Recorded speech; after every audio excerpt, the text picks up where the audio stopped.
So the weekend concludes with a repeat of last year's final. Can this be the year that St John's are toppled after 3 years in a row? But Barnet were heavily beaten last year. They will not have needed any extra motivation for today's match.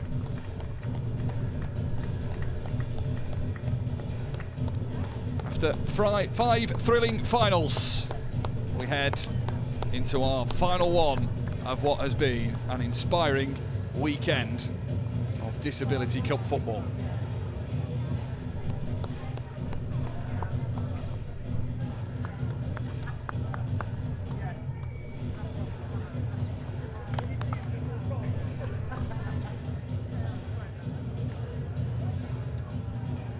Players and 90 minutes in the heat of St George's Park.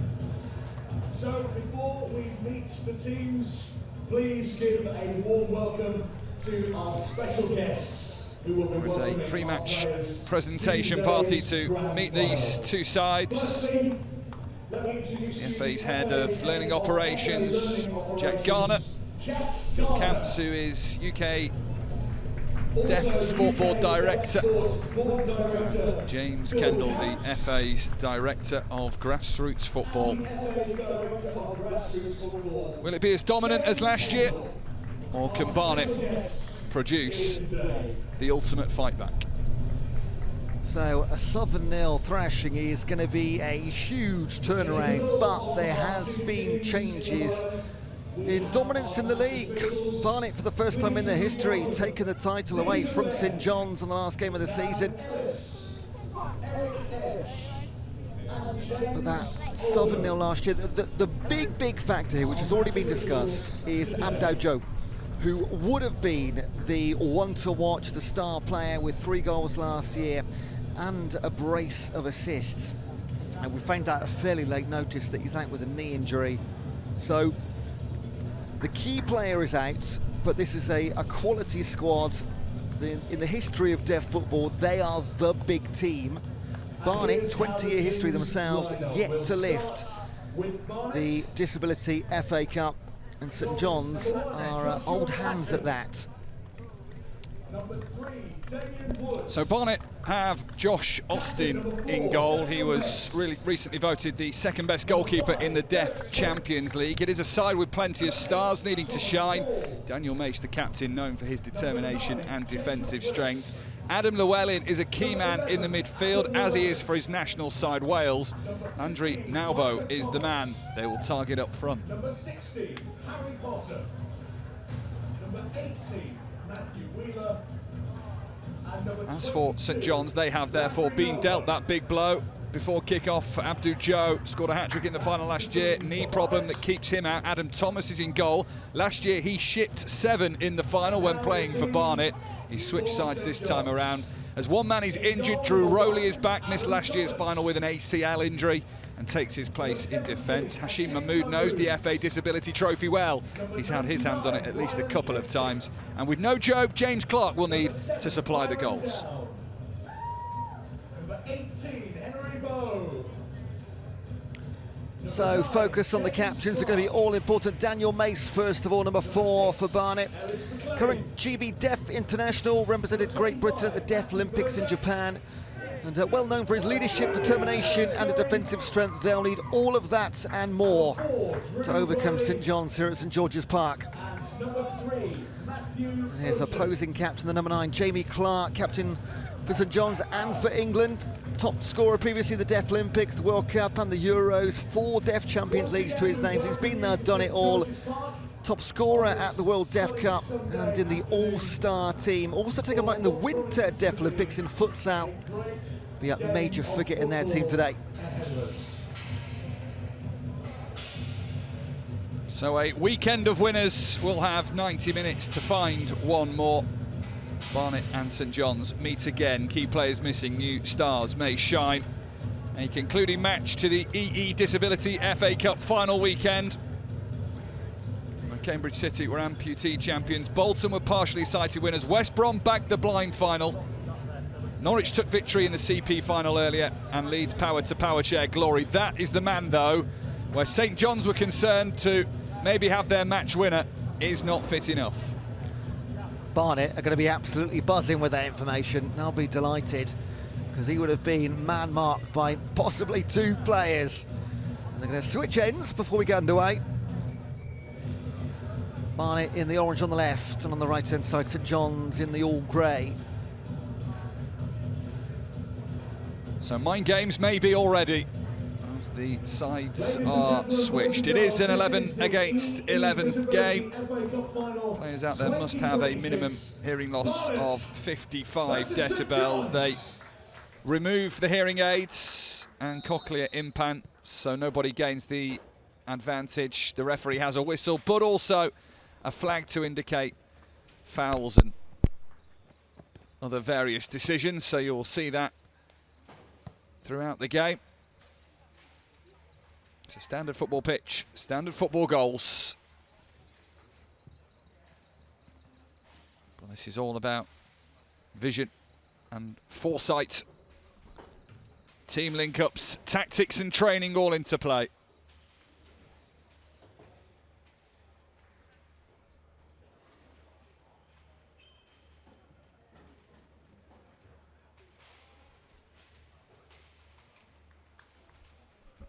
Usually wonder when watching managers on the sidelines just how impactful their signals are, but in a Deaf Cup final they will be crucial today.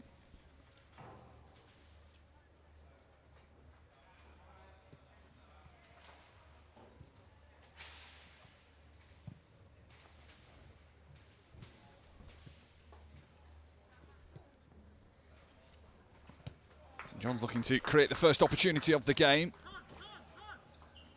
Limited for now. This is Drew Rowley. Back from injury, having missed last year's final with the ACL. Jacob Willis going for a venture. And wins the free kick for his side. As another example of how good the season was for Barnet. They didn't just win the league. They represented England in the Deaf Champions League for the first time out in Europe. Secured a 4th place finish, which they've described as one of the greatest moments in their club's history. They are a team full of confidence, and they are looking to put that loss last year firmly in the rear-view mirror. Could make a bright start here.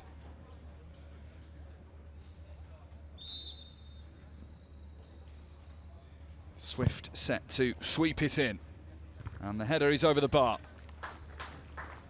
from Harry Potter. That was not magic. Too easy. At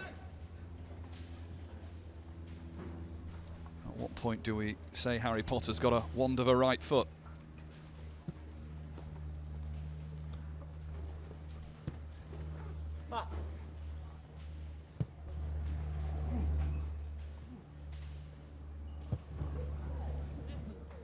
Break the line is James Clark, and the defensive cover comes from Daniel Mace, and needed to be from the Barnet captain.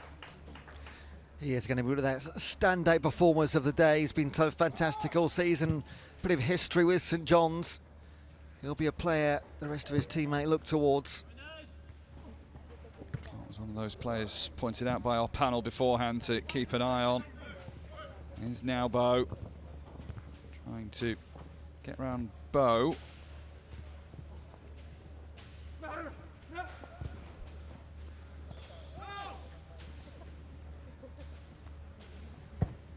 Clark. Didn't angle that quite well enough for Byron Down.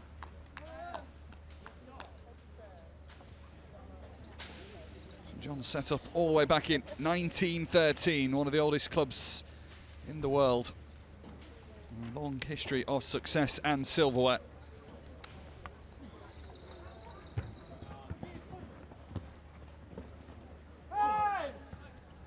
Clark takes over with Swift down.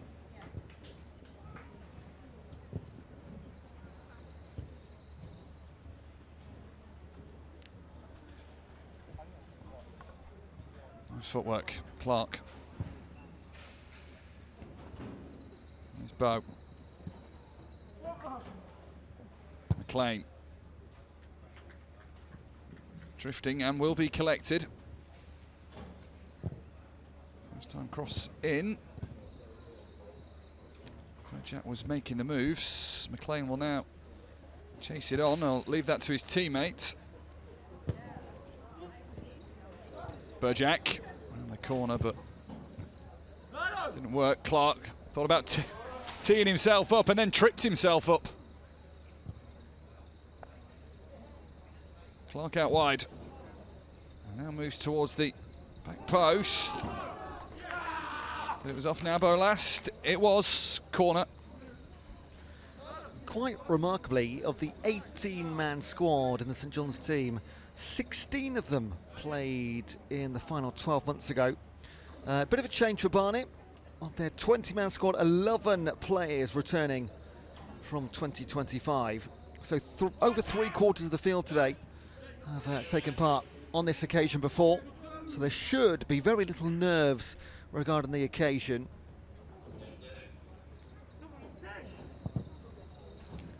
Corner is sent in at pace. Headed twice by Mace.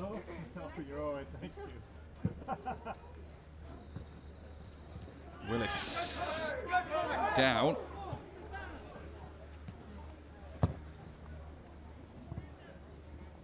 Burjack will chase Potter into the corner. Matthew Wheeler there to shield it comfortably out.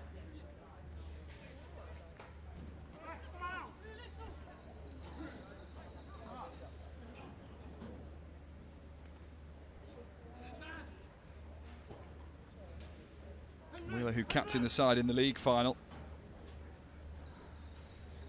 And in the Champions League deaf team of the tournament as well. He's a real warrior. At the back is Matthew Wheeler. Burjack trying to place down through. Wheeler's there again.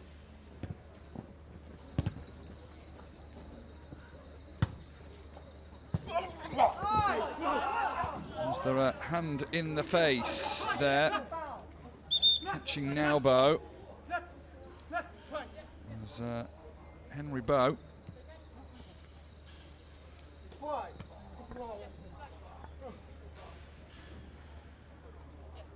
have a look. Bow turning for the ball, felt the touch.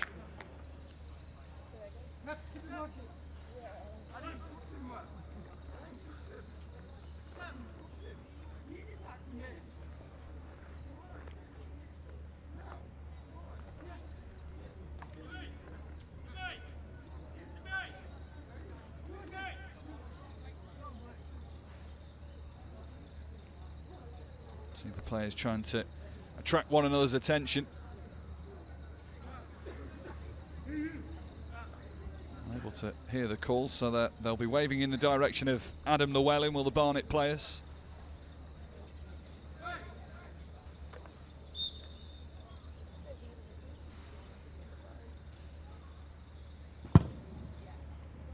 Sent forward by Llewellyn. Could be problematic for Barnet.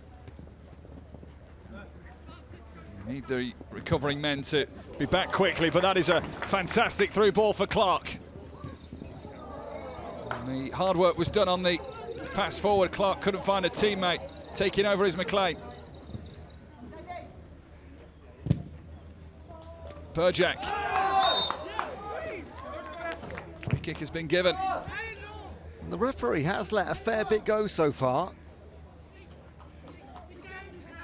On that occasion, just a little bit too much strength in that challenge.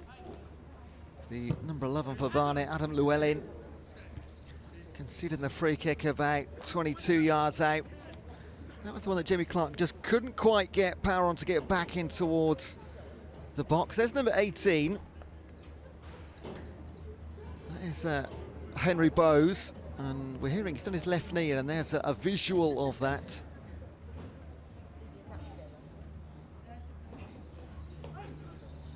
They'll continue with 10 men for the time being. So a man down, looking to go a goal up. Clark. And breaking away is Micah Thomas. Can't find Jacob Willis, and Barnet's move breaks down.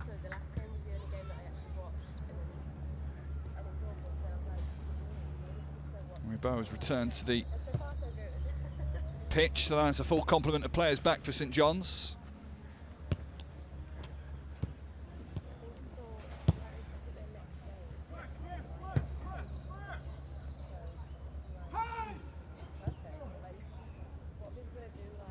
St John's, who set out every year to win silverware, was their main goal.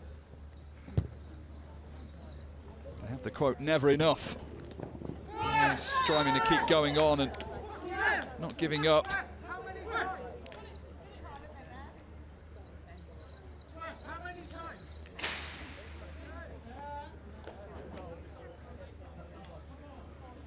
Well, he's been in the wars as Nalbo early on.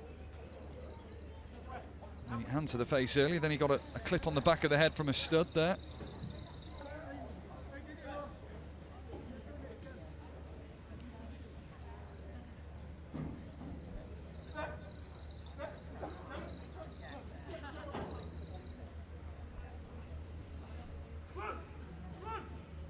Barnet boss checking on the welfare of his players, no doubt. Nalbo will have to just take a little bit of time off on the sidelines.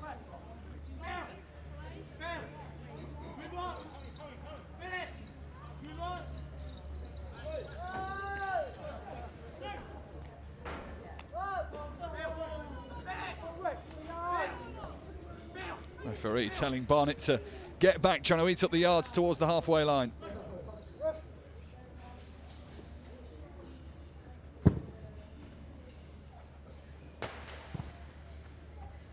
Careful with the bounce. Willis will try and pounce upon it. Paul. Good contest, of which Harry Potter comes out. Damien Wood can't squeeze in the low cross.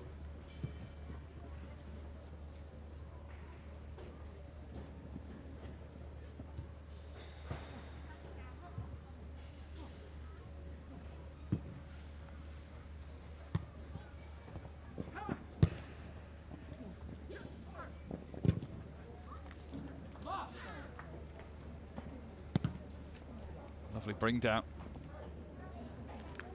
from Llewellyn. Concedes the corner though.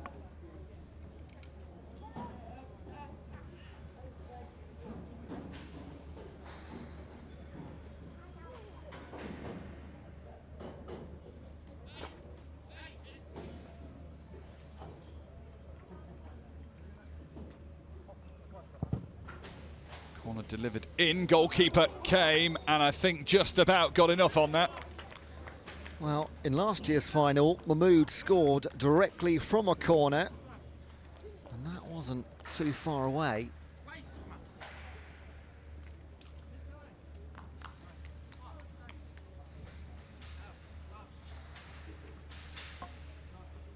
It's a smart touch that took it away from Drew Rowley.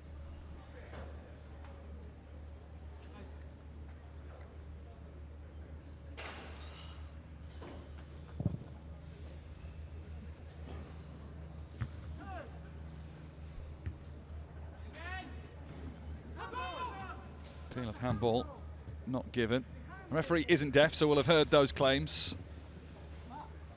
Chose to ignore them for now. Henry Bow.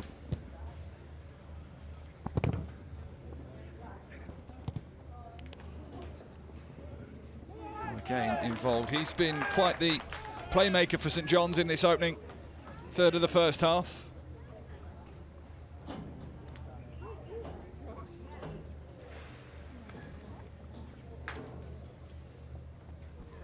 Another look at this here. And as the last touch come off, it's the recovering defensive work of Daniel Mace across. Goal kick was given though.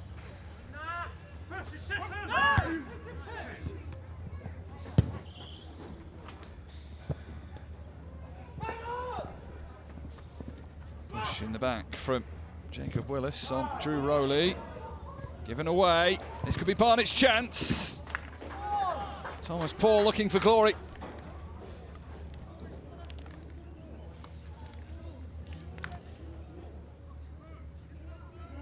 Poor clearance. Paul took charge, but rushed his own shot.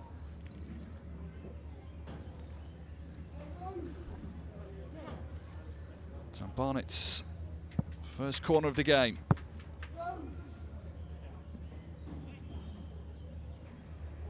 Makes the captain. Just calling a couple of members of his team close by to signal perhaps what instruction comes from this corner, to be taken by Philip Swift.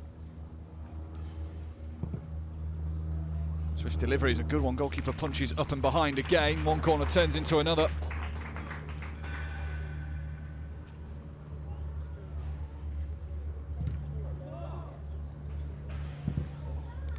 And Thomas, who will want to forget last year's final.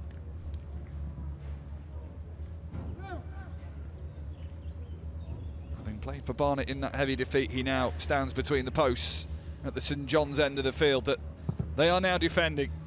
Another in from Swift. This one to the back post. Still alive and still unconvincingly cleared and sliced.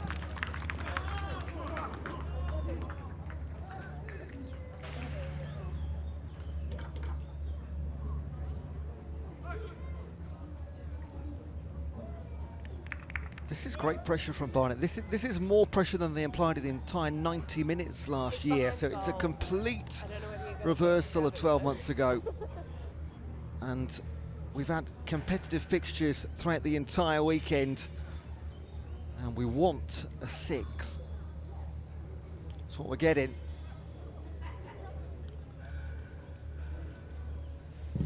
Swift from the other side, right on top of the goalkeeper. They will know his strengths and his weaknesses, of course.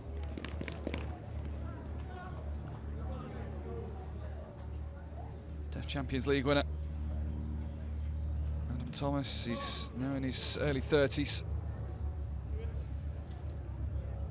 Also plays for Andover Town in the Hampshire Premier League.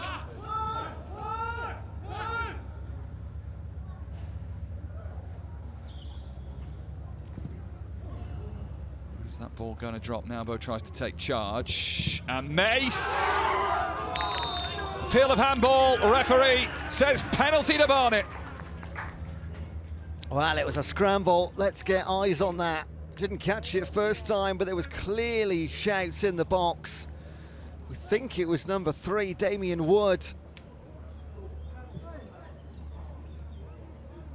Another of those that competed in the Deaf Olympics and European Championships.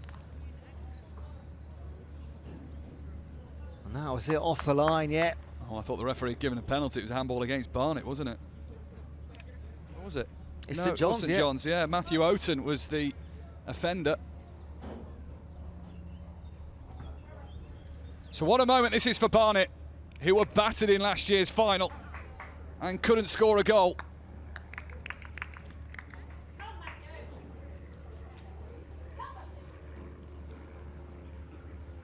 Big moment from Adam Thomas in the St John's goal. Matthew Wheeler, who captained the side to league glory from the penalty spot, scores.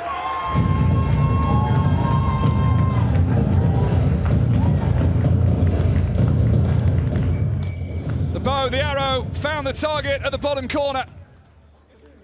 And Barnet, who were beaten so heavily last year, take the lead in the 2026 final. Matt Wheeler is named in the matchday programme as the Barnet one to watch. He's led teams in the Deaf Champions League. He's also a Mr. Universe winner. Oh, that could mean the world to Barnet, that goal.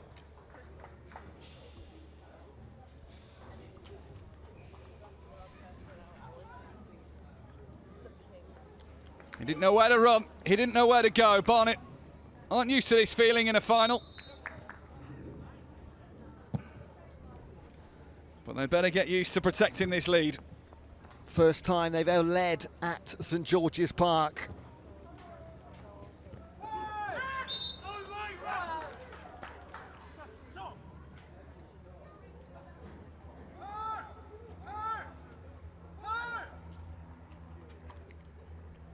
Coming together, featuring Drew Rowley.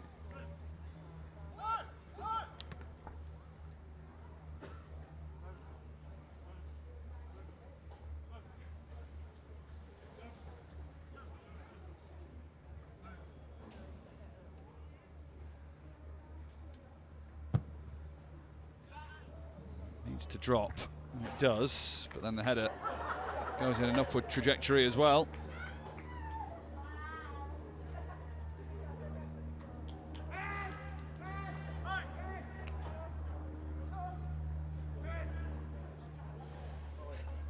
Well, he was pretty accurate from the penalty spot. I bet he couldn't do that again.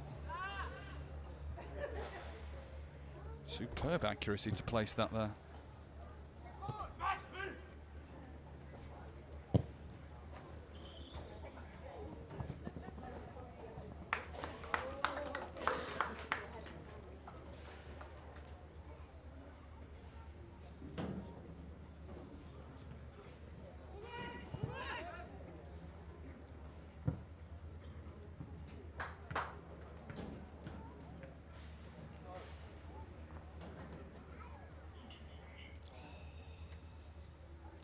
Lucky supporters. It's a warm afternoon at St George's Park.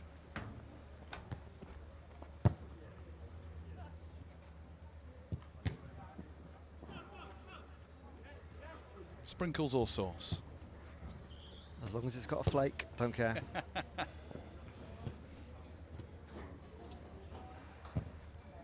Casey through, looking for down.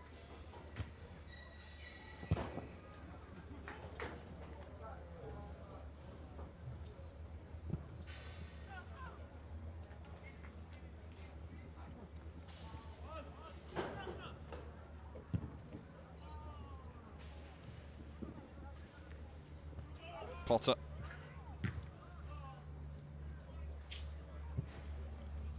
St John's probably made the better start of the two. And it's Barnet's goal that is the difference.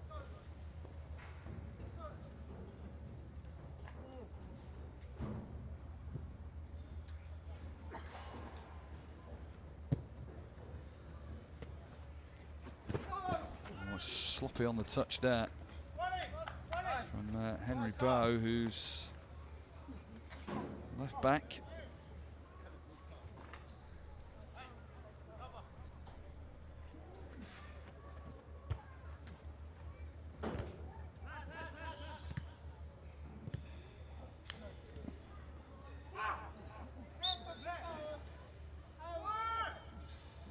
Although St John's are missing Abdou Jobe, they do have 3 of last year's goal scorers in the squad. Jamie Clark, the captain, got one last year. Hashim Mahmood, who started on the bench. And Byron Down, the number 7 in the starting lineup. Oh, giving away. The defence trying to be too tricky. The goalkeeper's made a decision, and the shot is over the bar from Burjak. In the last couple of moments, both teams have made a little error. That nearly cost Barnet their lead. Trying to be too smart or too clever. Goalkeeper did well enough. Defence still asked a lot of Burjak from that angle, and the onrush that they provided to him to put the pressure on.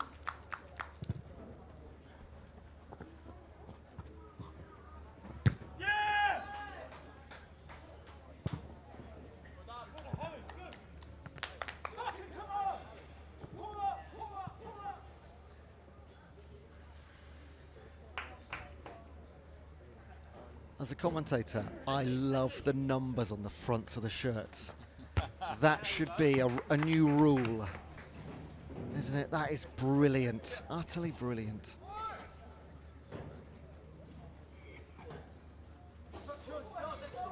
We've only just managed to teach them to not put clashing, contrasting numbers on the back of striped shirts. Let's do one step at a time.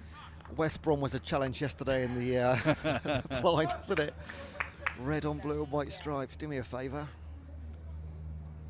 Premier League this year has, last season technically now, has brought in that clubs with striped shirts must have a clear square on the back of the shirt to signal the numbers. Hasn't quite made its way into the EFL yet, but this is my appeal.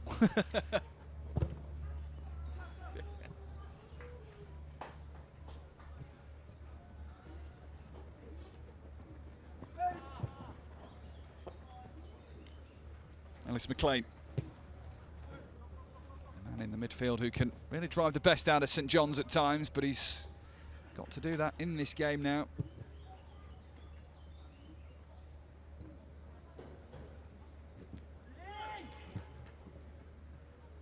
There's McLean trying to chase onto it, but he didn't get there quick enough. A lot of work to do for Philip Swift. Burjack down the middle looking 4 down.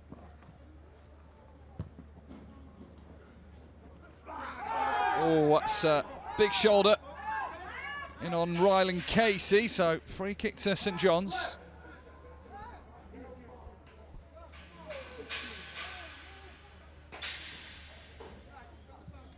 I think we knew this would be a physical game. These are two huge rivals. Still down. Barnet manager looking on. Never seen his team in this position. Of course, only their second attempt to the Disability Cup. St John's have played in every single final. It was only 2022 when the Div final was introduced to make it our current 6.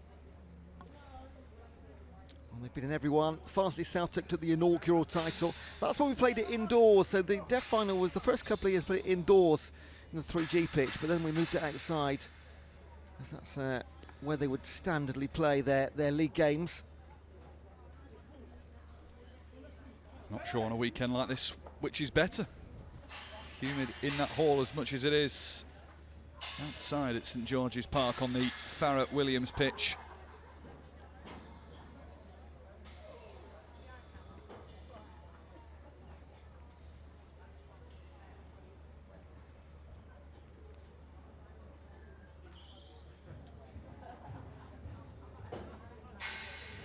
So James Clark interested. And it's Clark to take, but he's going to tee up a teammate. Or at least try. Mahmood on the gather.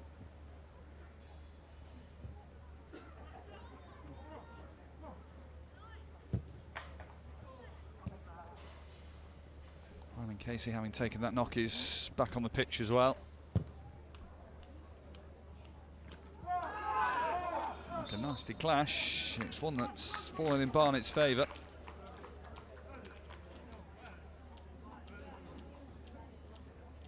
Damien Wood taking the knock there. The 39-year-old defender from Wolverhampton.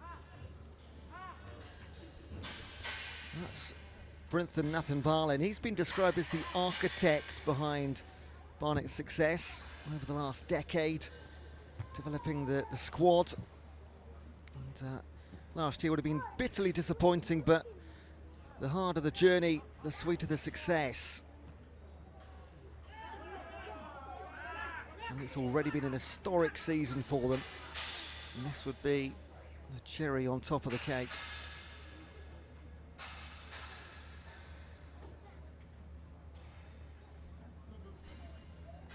From Potter.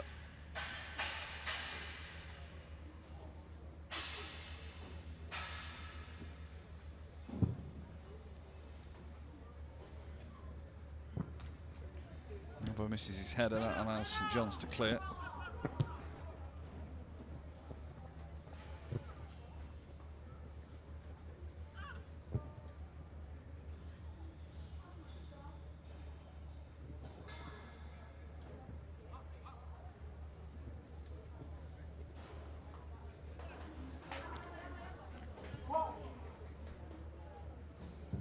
The run of Burjack might not need him. Clark was chasing onto it, but Austin across.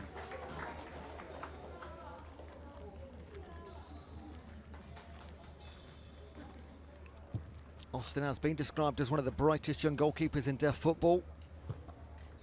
I think you mentioned earlier, Mike, that you're actually second best goalkeeper in Europe at the Deaf Champions League.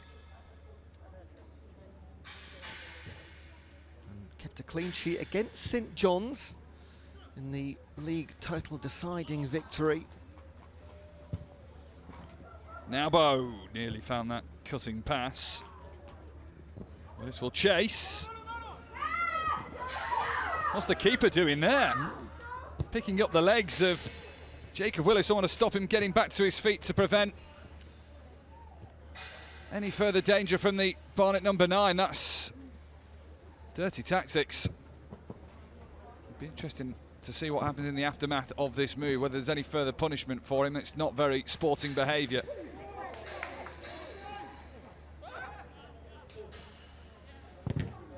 I don't think I've ever seen that before. What was he doing or thinking? Oh, okay. Take it back. Yeah, it was actually very unsporting from Jacob Willis, who wrapped his legs round Adam Thomas there.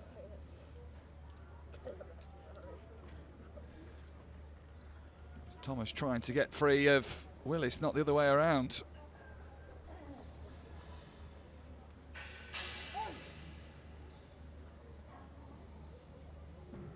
So maybe St John's incensed and looking for that equaliser. Casey hits it deep, too deep.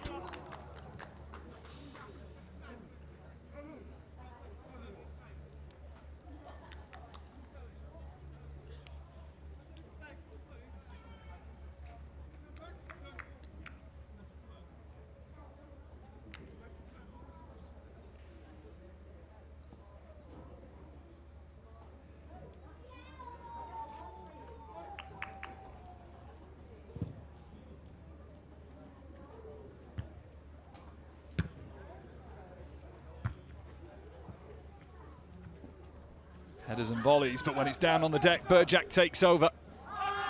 Cover comes across from Thomas Paul.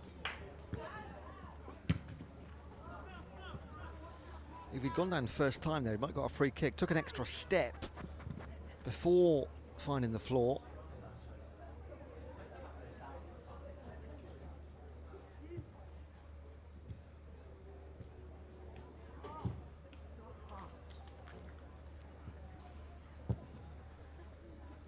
Clean to Bow.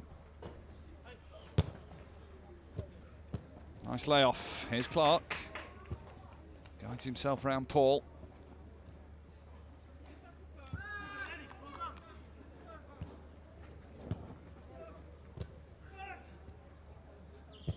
McLean. Clark was just too flat-footed then. Paul fed the wrong side of him.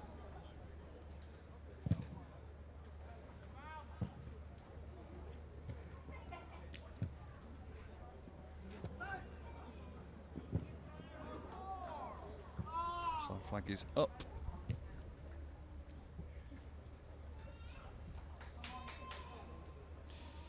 And don't miss season 3 of the Emmy Award-winning House of Dragon. New episodes are dropping weekly on HBO Max, which is also the place to catch up with seasons 1 and 2, plus Game of Thrones in a Night of the Seven Kingdoms.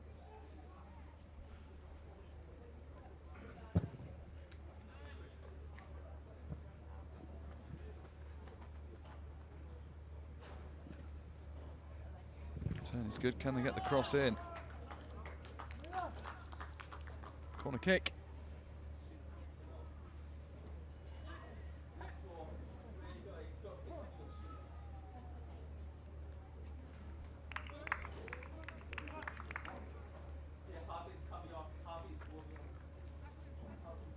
Harry Potter talking to Philip Swift there.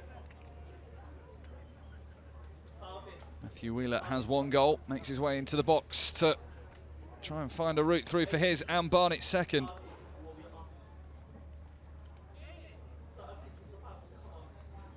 Swift over the set piece again.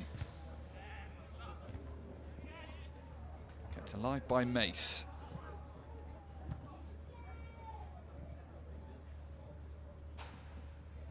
Smartly left by Matthew Oughton.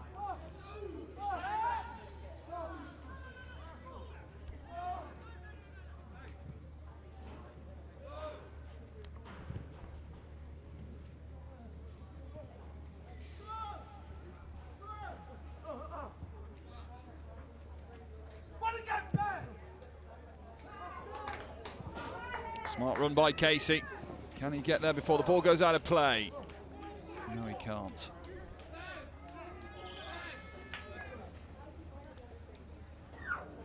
Date for your diary, Wednesday the 12th of August.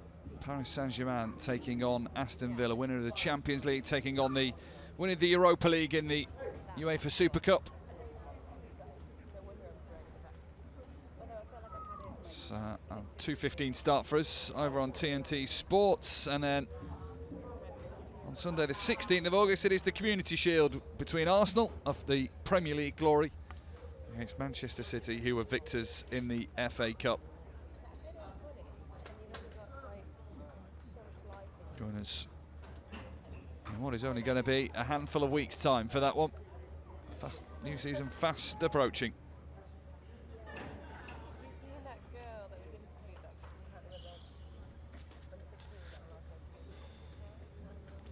Some attention needed here for Josh Austin, the Barnet goalkeeper, who's really got an issue with the top of his foot here.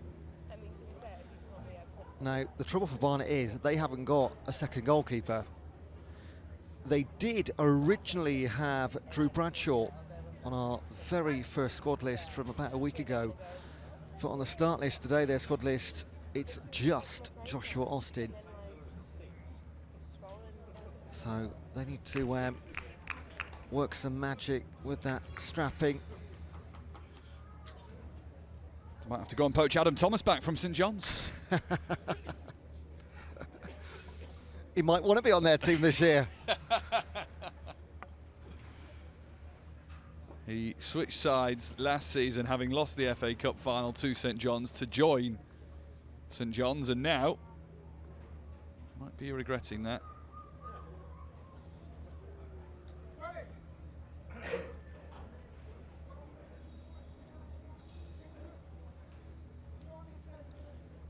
It is a decade-long celebration that has been the FA Disability Cup. It started with 3 finals, it has grown to 6.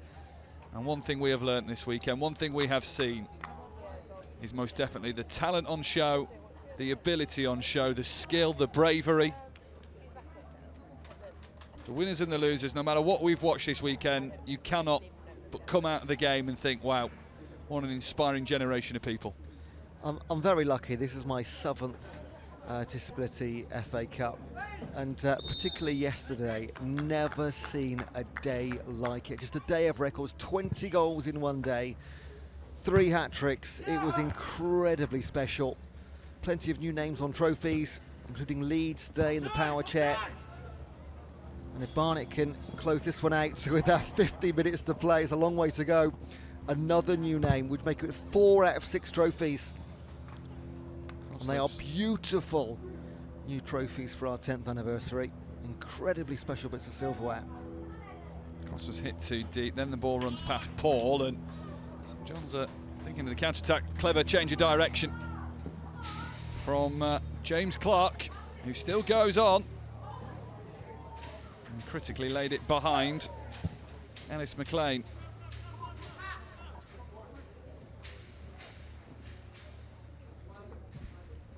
Potter, now Bow.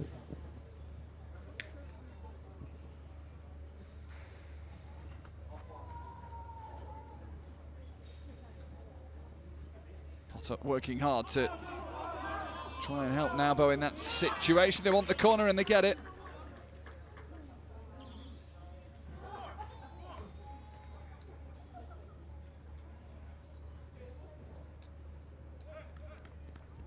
Crucial 6 minutes this for Barnet. Do them the world of good to go in at half-time. 1 up, if not more.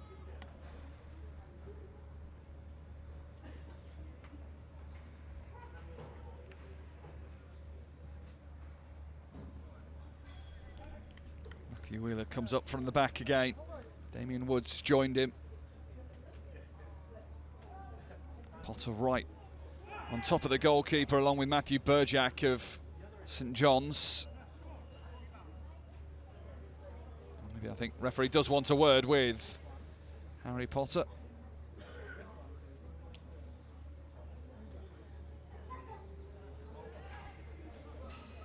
Jackie's going to make his life hard, but I think equally so, Potter will do the same. And it goes, doesn't make its way to Potter. It's back out and then back in again, and Mace was there. This time the header goes over from Damien Wood. 2 or 3 quick chances. The great corner that came in first of all, and then the cross. That maybe should have done better. I wasn't sure if it was just taken away by Mace or for Mace by the defender. No, it wasn't. It was just a missed header, unfortunately. And that probably should have been better. Yeah, under it rather than on top of it. Llewellyn knew what he was doing there.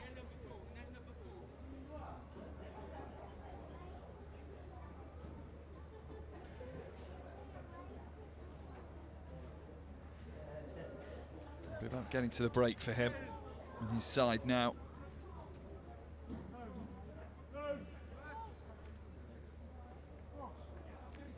This one's going long. He's pushed them away from the penalty area.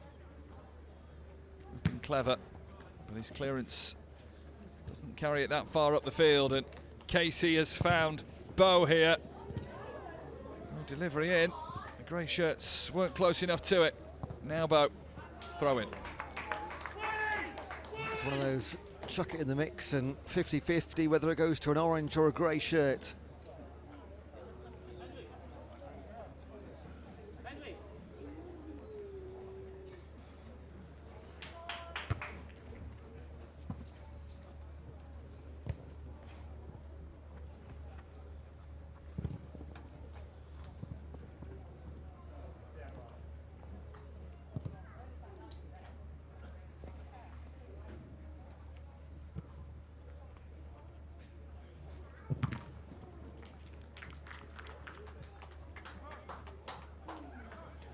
For those that don't know too much about St John's, they are one of, if not the oldest deaf football club in the world. 1913 they were founded.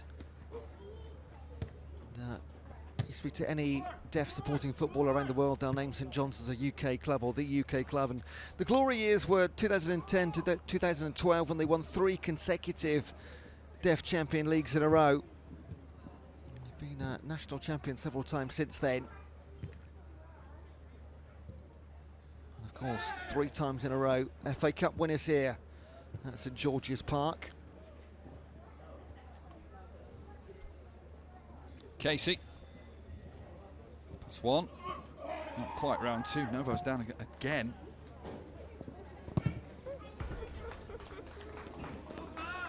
Novo is now back up and quickly comes over to this near side to help Llewellyn out. Not that Llewellyn needed it. Interesting to St John's long history. Barnet been going 20 years. Shot comes in and skips wide from down.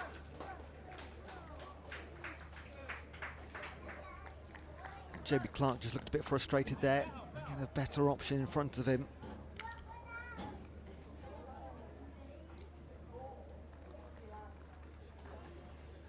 St John's manager, much to ponder during his half-time team talk. Navo on the floor again.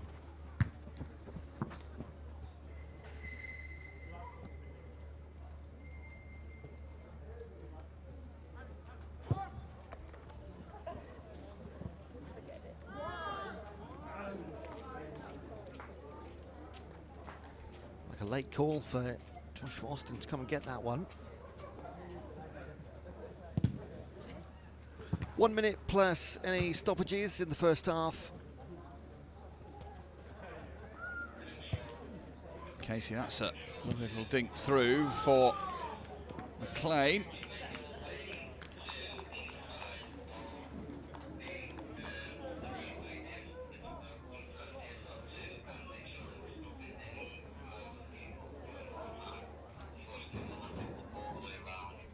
A frustrating half for St John's, who started the brighter and have arguably played some of the better football. self-inflicted penalty wound, which was put away by Matt Wheeler, the vice-captain of Barnet.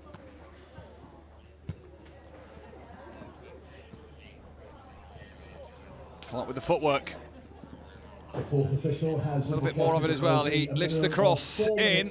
Added time. That's 4 minutes. It's on the edge of the box to Bow. And Bow will come away with it. He goes early with it as well. And there's a poke from Jacob Willis, but it doesn't help him with the ball. That's rash from now, Bow. He's been on the end of some tackles himself and maybe taking out some of that frustration. Casey. Down. As Burjak tried to emerge through the crowd. Get another look at this. A lovely flick through, isn't it? Some invention from Byron Down.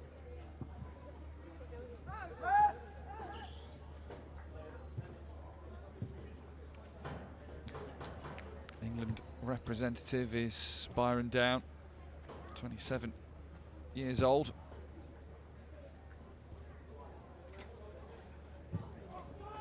It's in early towards Down, it spins in the air and Josh Austin gets lucky.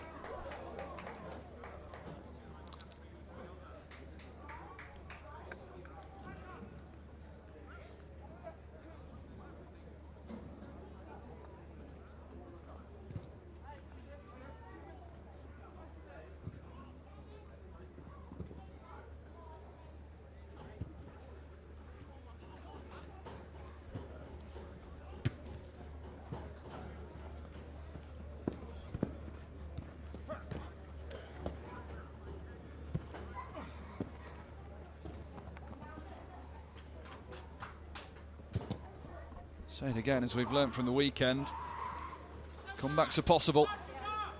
4 of our 5 finals so far have seen a side fight back. It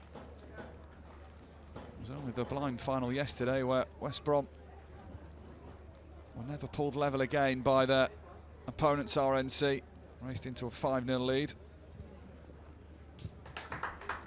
Another 15 minutes of Mikey Pooley, could have got 5 though, I think. Yeah, absolutely. Sure, he's written his petition to get the time limit extended for next season. He'll be back next year even sharper and even more creative, I'm sure. That's nice from McLean. Does he want to take it all the way? He would have done, but Wheeler was there.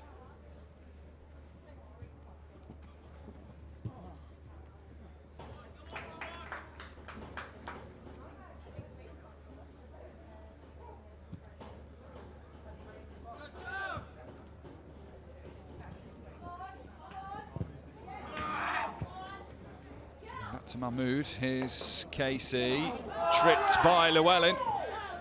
And the last action of the first half is going to see St John's with a free kick. Dangerous one as well. Yeah, Rylan Casey, great footwork, drew him into that challenge. And with 3 minutes already over 45, this will be the last attempt of the half, we imagine. No cards given, protesting innocence, or maybe just protesting where the free kick is going to be taken from. Adam Llewellyn conceding the free kick.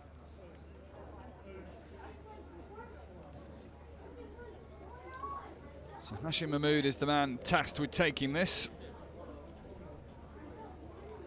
Goal scorer last year from a corner. Everybody back to defend for Barnet to protect that 1-0 lead they have. Mahmood, header away. Here's Bow, lifts it in. Austin's got to be careful and gets it onto the roof of the net.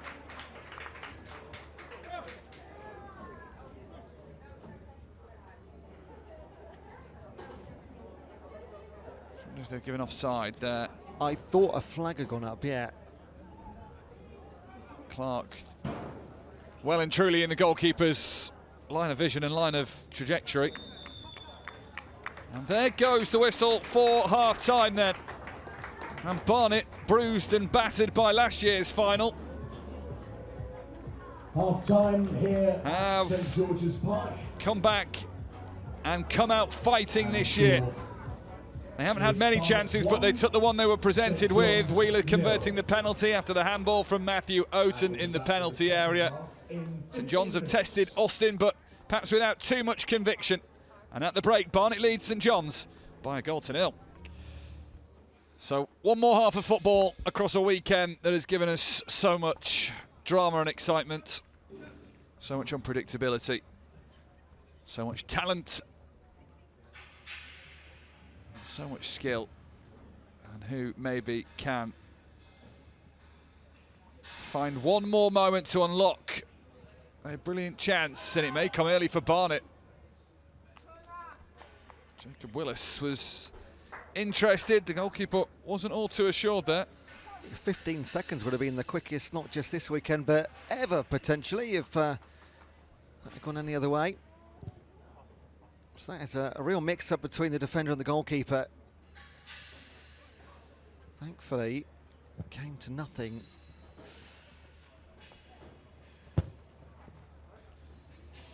Lifted up and the chase is on for Byron Down again. The goalkeeper not all assured.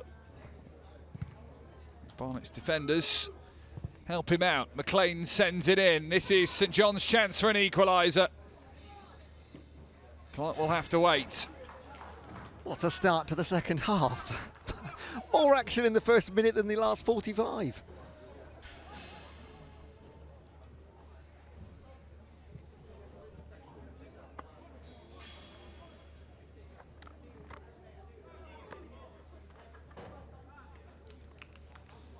Throwing given. Big half for Barnet, given what's gone before, their history with St John's in this competition.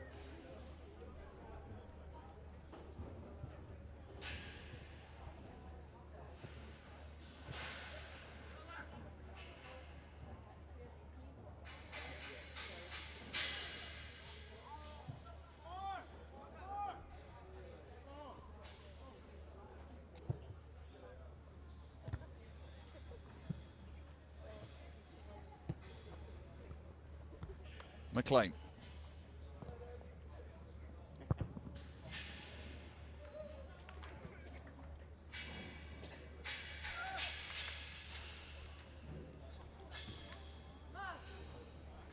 So here's Josh Austin getting himself into a little bit of trouble.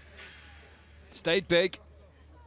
Made sure that Burjack never really had the angle to get the shot away, and then McLean tried to tee up James Clark. It's like he came to get the ball and then decided not to, a yard away from it. It was a strange one.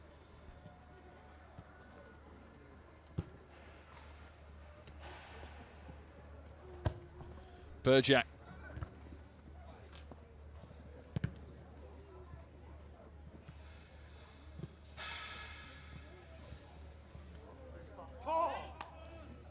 Really got to have a good understanding about your team, how they operate, how your teammates work, move, where they want the ball. So communication is of a different nature in a deaf football match.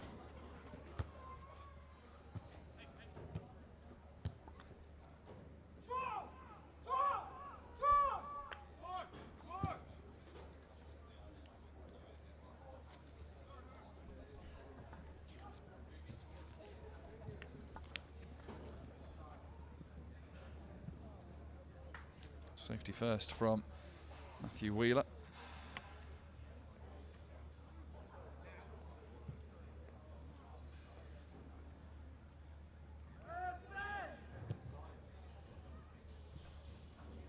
Casey. Intercepted by Llewellyn again. Ryan Casey, who is the star of the programme in the St John's section of it.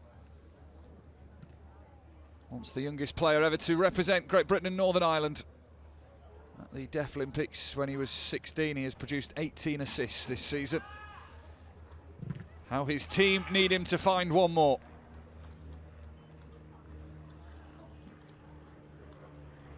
Well, keeping Barnet deep inside their own half.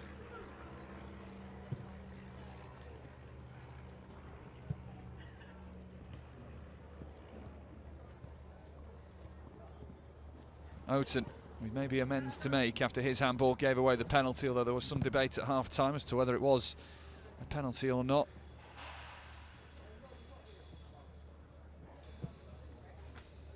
KC has seen the run of Oaten. Corner kick.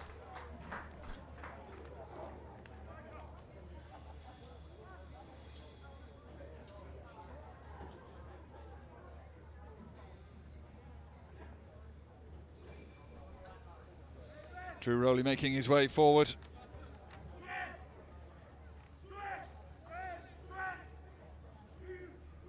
Crucial player at the core defence. Now he needs to be one at the core of the attack as well. Linesman's just stalled the play as the referee just wants a word with a couple of the players in there, including James Clark of St John's.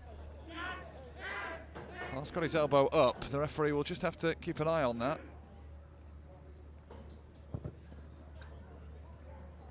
Deep it is. It's a Barnet head that sends it away. Burjack will try and get there first. Cover comes from Daniel Mace, the Barnet captain.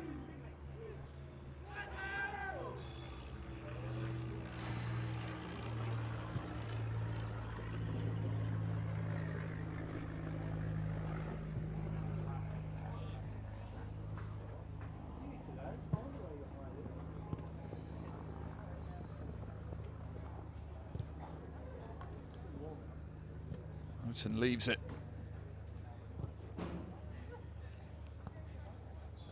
Mahmood.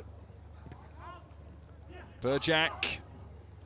Turn, but no space. Oof, that was hammered into the face unintentionally of Jacob Willis, who has unsurprisingly gone down. Yeah, that was a strong deflection, wasn't it?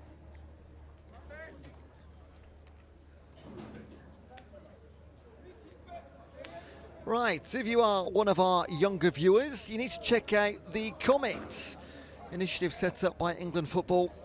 Just search online for Comets Disability Football. This is a safe space for disabled children aged 5 to 11 to kickstart their football journey. It is all about fun. Check out the Comets if that is of interest to you, a loved one, a family or friend.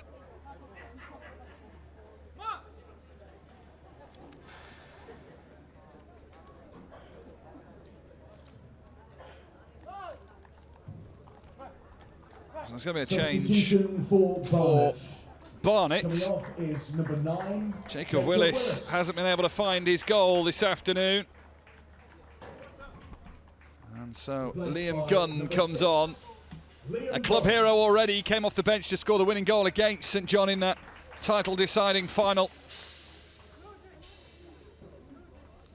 Now time to do it in an FA Cup final.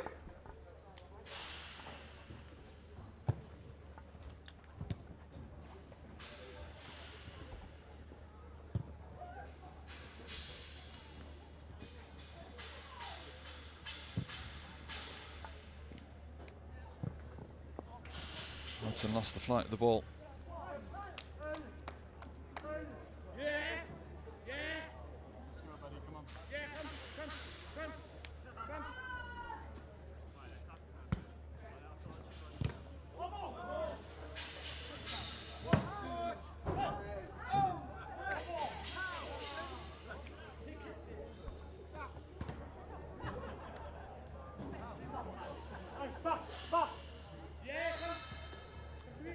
Pick the ball up and keep onto his ice cream at the same time there. Smart work from the fan.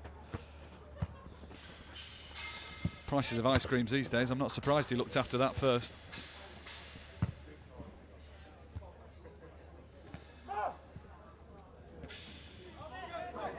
This is another knock for Andrew Naubo. That's 5, isn't it? Certainly knows he's been in a game this afternoon, doesn't he? This one seems to have caused him perhaps more discomfort than some of the others before.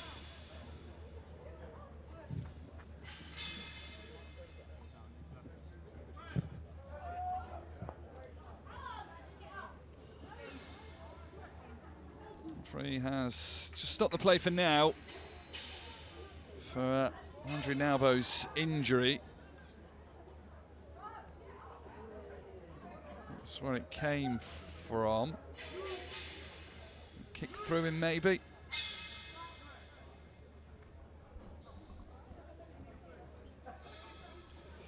Good to see Daniel Mace, the Barnet captain, wearing the rainbow armband at his Pride Month, coming towards the end of it, on a weekend where we have celebrated great inclusivity in sport. And there's another important message displayed by the Barnet captain, that football really is for everyone and can be enjoyed by everyone.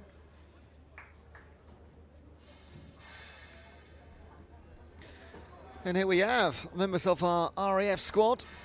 Once again, they're honoured to be with us at the E-Disability FA Cup finals. RAF Shawbury in Shropshire with us this weekend, including trainees and staff from the Defence School of Air and Space Operations. They've been joining us since 2018 as ball boys, ball girls, and involved in all of our presentations as well. And the relationship between the RAF and disability football continues to strengthen every single year. And well positioned before the ice cream rush at full time.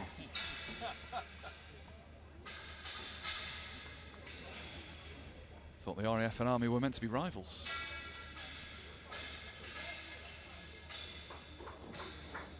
That is a man who will wish he was out on the pitch. Knee injury has kept Hamdou Diop out of this final. Top goal scorer this season with 38 goals. That is a blow that St John's could have done without. Might be the deciding blow as well.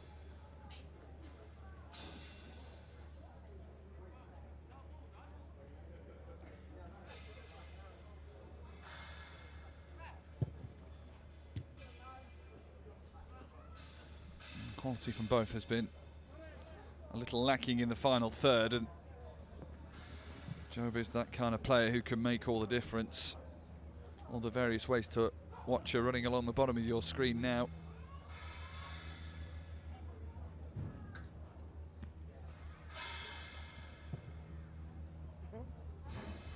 Subtitles and sign language options, audio descriptions too.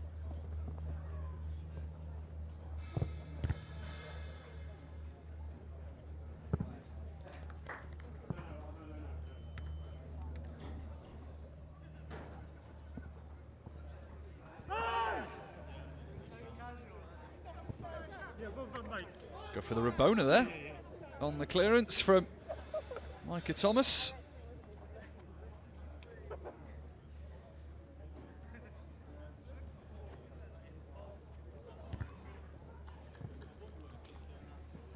Credit for the ambition. The execution not quite as on point. I've seen better Rabonas. If that goes well, it's on the highlight reel for the rest of your life, isn't it? If it goes badly, everyone knows about it. I'm sure he'll hope the recorder back home has suddenly broken.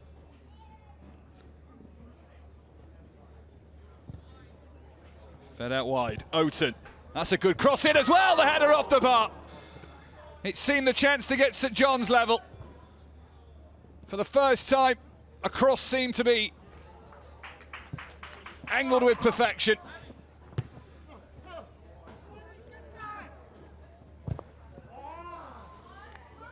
Not so good from Oaten this time, and that's more relieving for Josh Austin and Barnet, but that is the closest St John's have come. They have been knocking on the door for a few minutes now, and that is the closest they've come to walking through it. The keeper was beaten, couldn't beat the crossbar.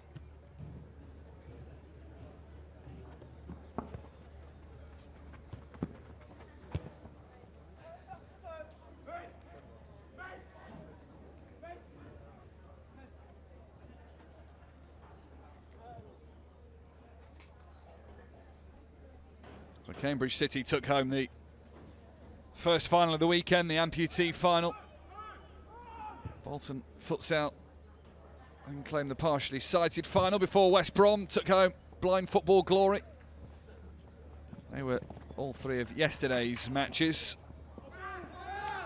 Chelsea were runners-up again in another final first thing this morning when Norwich City took their title in the cerebral palsy event. The Power Chair final was won by Leeds. Each final has had its own story, its own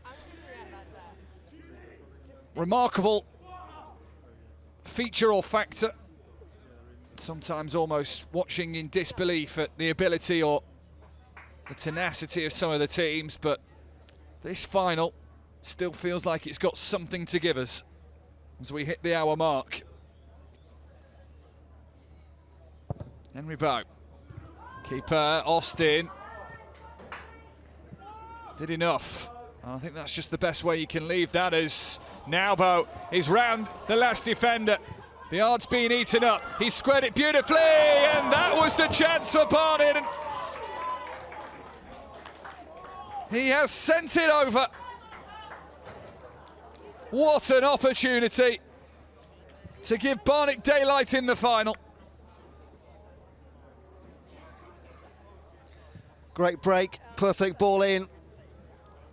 But Micah Thomas can't put daylight between Barnet and St John's. Golden opportunity. His first season at the club, it would have been some way to crown it off.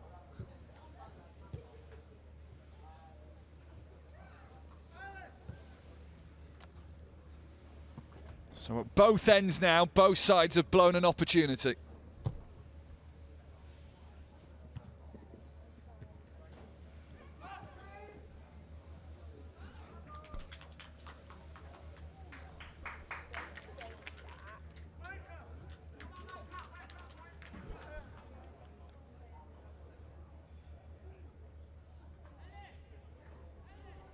Barnet side that are incredibly united in everything. They train together, suffer together, celebrate together, push each other on.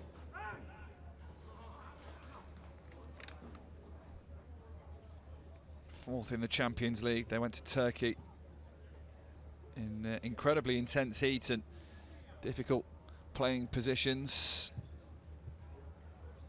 Brinton Thabalan has crafted this team.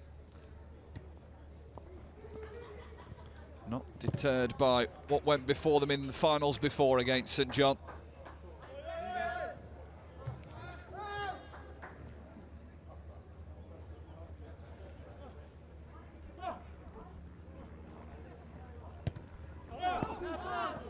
Feel like they need to give Oaten the opportunity to put more great crosses in like he did before.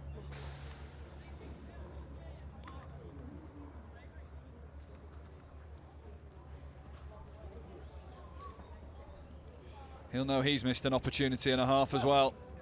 Micah Thomas.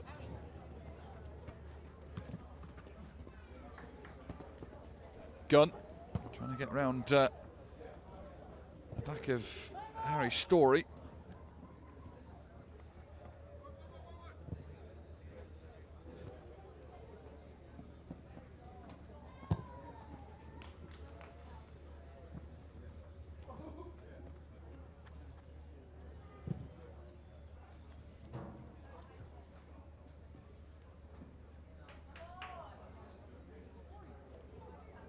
Turn from Rowley.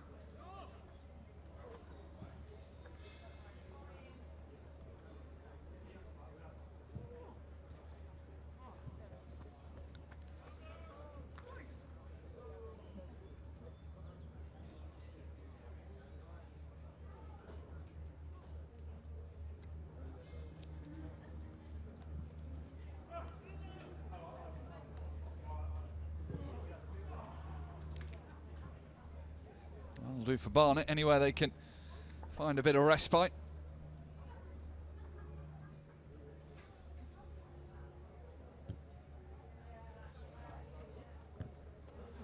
Feels like a natural breather in this game after the intensity of the last few attempts at both ends. And it's not the heat of we had of the last week, but it's still warm out there, mid-20s. Tackle won by Paul. Gunn trying to force way through. And Barnet have to backtrack now. McLean.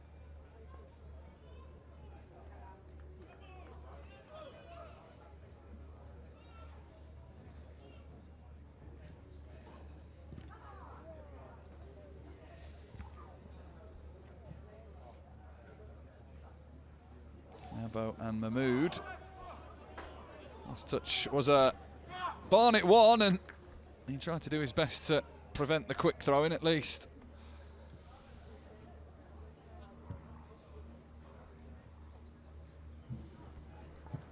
McLean easily dealt with by Gunn. Read it well enough and is fouled in the aftermath, so free kick to Barnet.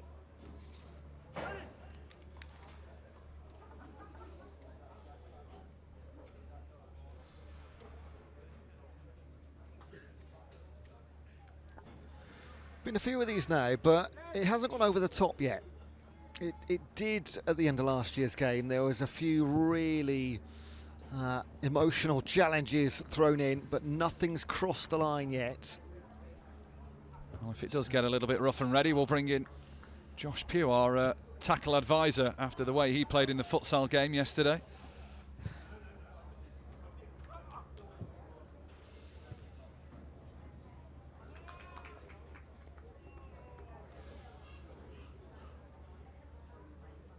For a hard-floored game, that futsal final took me by surprise with how aggressive it became at times. One of the great dramatic finals that we've seen this weekend as well, with Bolton taking a 4-1 lead, conceding it to 4-4 and winning on a penalty shootout. The highlights will be available across social media in the TNT Sports YouTube page. But each final has been so intriguing, so tactical, plenty of goals as we saw yesterday, that I was kind of thinking, do I even bother asking what your favourite final has been, because I don't think you can split them. Oten, caught by Austin. I think Birmingham playing the sort of fly goalkeeper was just incredible to watch. That was so much fun, so dangerous, but so many advantages to it as well. And they did it absolutely perfectly, from 4-1 down to 4-all. And then, of course, the penalties. Oh, a strange punch out there. A few orange shirts in front of him.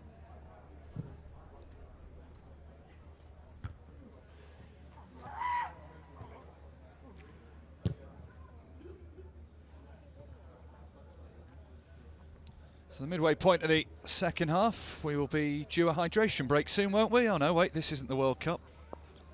These players are more committed. Deflection in!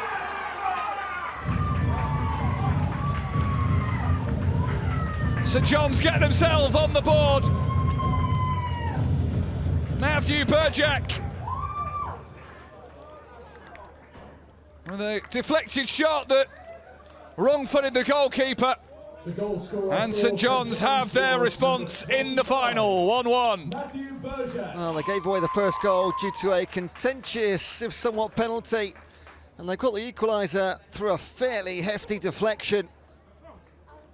Matthew Burjack, who's been a threat, and left the goalkeeper, Joshua Austin, absolutely stranded, cemented to his spot. That came off the captain, Daniel Mace.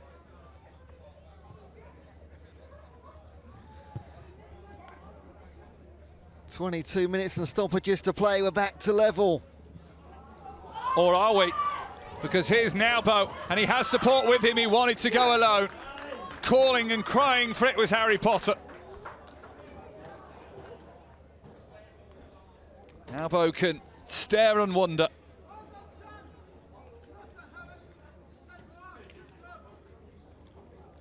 It's so easy for us to say that has to square it. Of course, if he's screaming for it, it doesn't matter in Dove football. He's got to see him.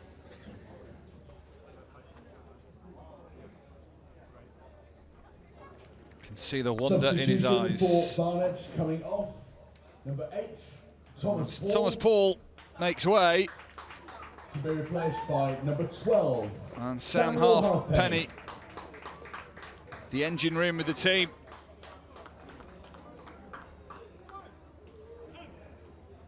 The man who controls the tempo, Barnet will need him to help step it up a level. Swift over it. Plenty forward in the orange. Fancy back in the grey. Corner's not a bad one. It takes a flick off the head of Rowley. It's a call for the referee to make as to which way that is given. Barnet throw. Has it been given as St John's? It has. Barnet retreat.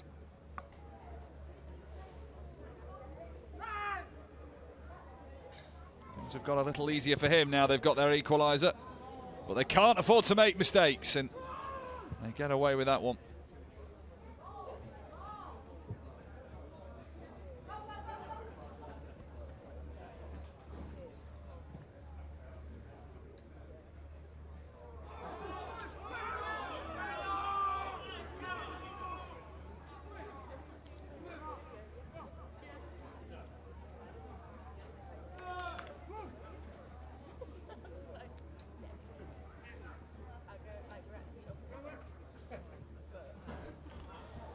Now, though, suddenly looking more involved and is trying to get forward there over the halfway line.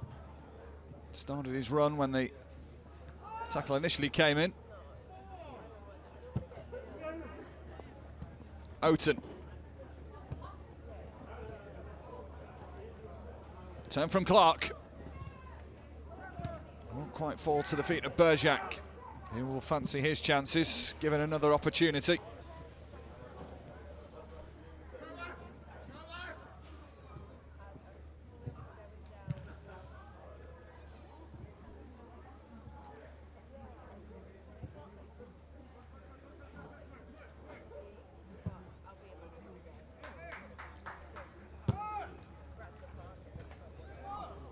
Oaten again. Here is Ellis McLean.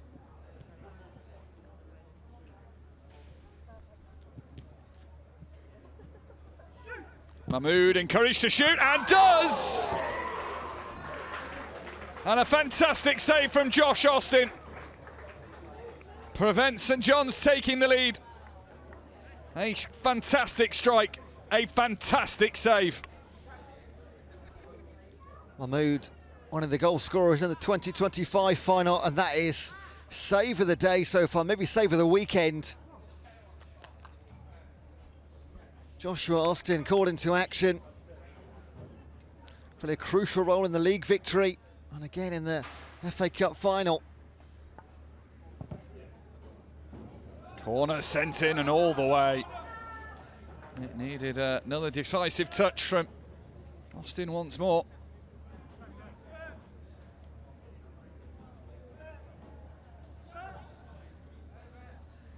Just got his fist to it before Bergerac would have been in again.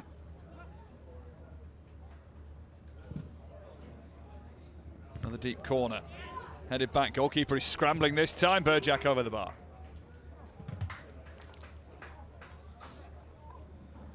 All the momentum with the holders. St John's lost the league title this season, looking to finish the season with silverware.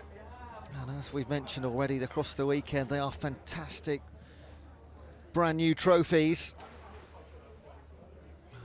Trophy makers Thomas Light, and we'll get to see that in about potentially 20 minutes time, maybe longer if required. It will be extra time and penalties if required.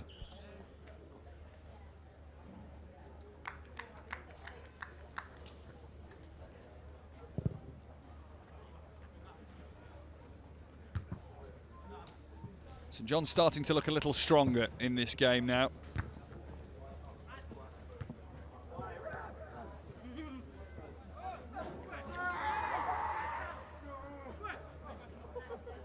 Appeals to the ref from both sides there, I think, on the foul involving Casey and Gunn.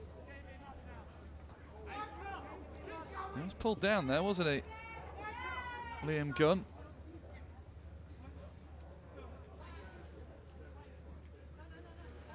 Casey helped to his feet by Philip Swift.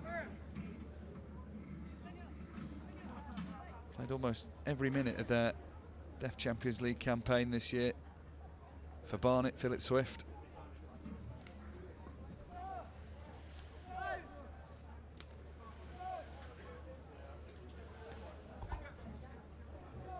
Two clubs with strong roots in their communities of deaf football. Barnet founded 20 years ago, St John's all the way back in 1913.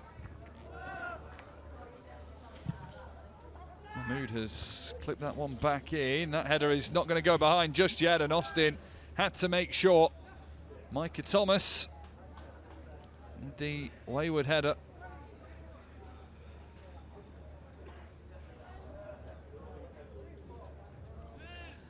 I think the keeper would have wanted that one, but of course, the communication wouldn't be able to hear him. Slip back through.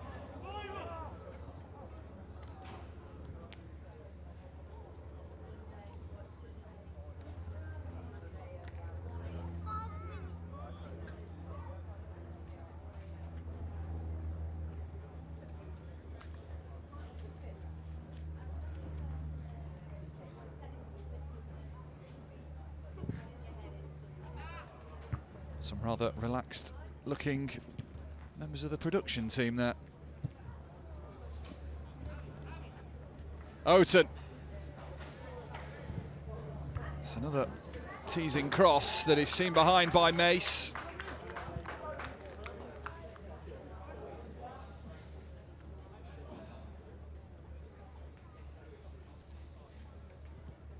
Quickly taken. Barnet won't have had time to set the defence. Oten. The overlay comes in and over from Henry Bowe.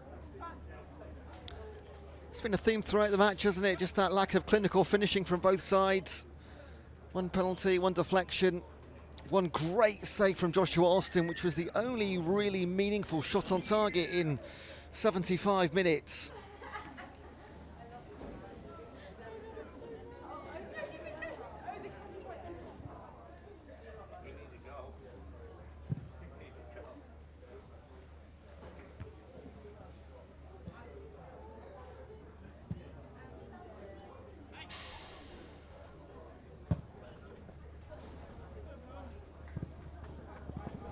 Barnet are preparing a double change.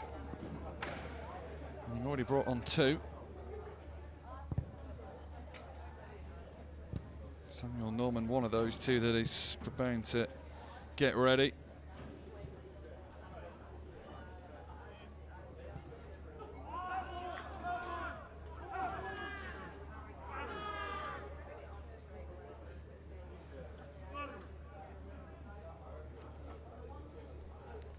Well, that's a strong case from Ryland Casey. Represented his country. He is one of the key men of this St John's side.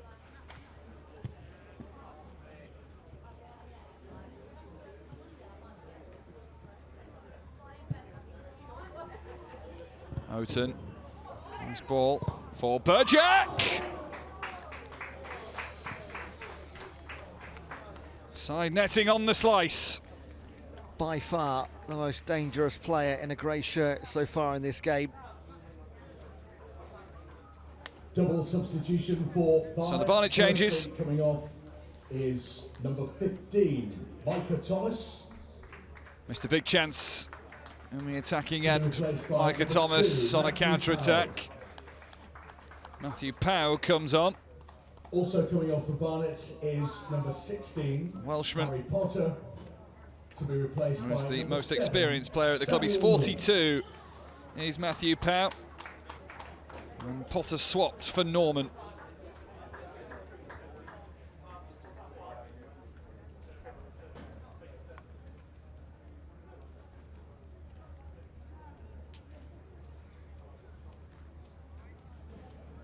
There is Matthew Powell. He's been part of the Barnet side for the last 5 years. His ambition never wavers, but top of that ambition chart will be a FA Cup glory. Norman with those fresh legs able to get to the ball. Before Bowe can recover, slips on it.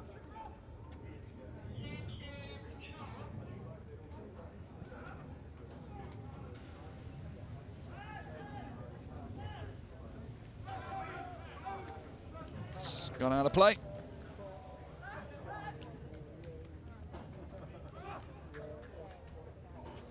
There's been some great physical admiration this weekend, and that continues from the 4th to the 26th of July, when cycling's toughest challenge and toughest race gets underway. The journey to Paris and the Tour de France, exclusively live on TNT Sports. And the sensational summer of sport continues with the top athletes at the Commonwealth Games. Every medal exclusively live on TNT Sports. 23rd of July to the 2nd of August in Glasgow. 12 years on from when it last hosted. Appeals for offside, but Oaten is allowed to put the ball in, and Burjak couldn't adjust himself. Now the flag does go up. Almost comes as a surprise that the ball managed to get in the box. Maybe the Barnet players saw the flag up before the St John's. Yeah, looks like Landry Nambo did spot it.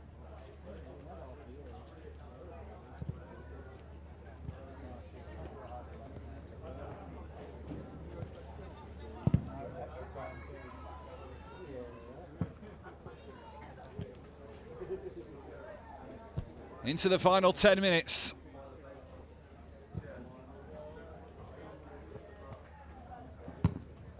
What are you doing?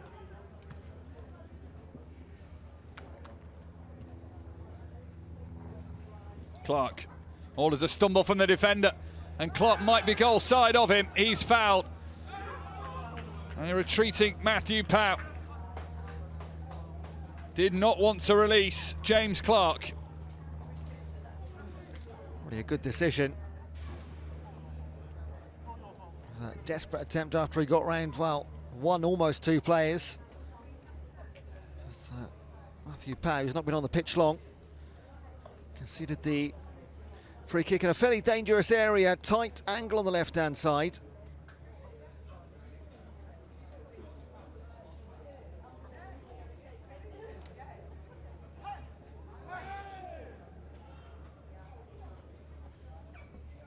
He's in there, McLean, Burjak, the danger man as well, in at the near post. It didn't get even a chance to get close to a grey shirt.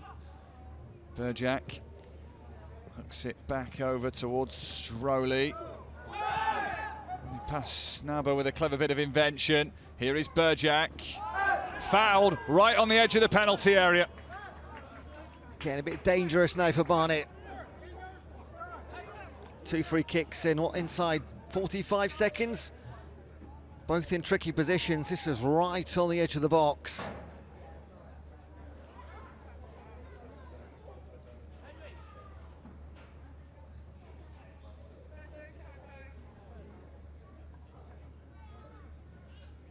Well, what an opportunity this is. Sam Halfpenny was the offender.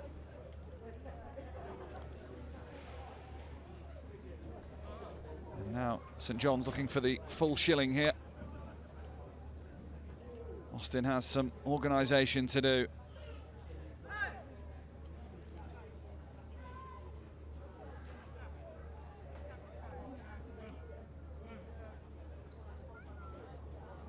The tallest player, Josh Austin. This is dangerous. Bow takes sole control. Henry Bow into the wall. Huge appeals of handball. And almost stopped St John's playing for a moment there. They were too busy in their appeals.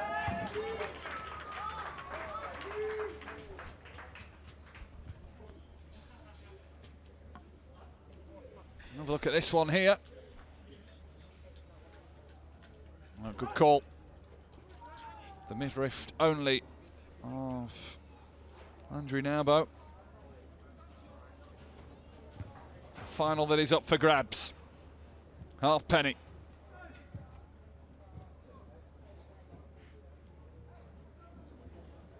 Smart. Thinking about the long-range spectacular. Didn't get the connection. Philip Swift with the effort.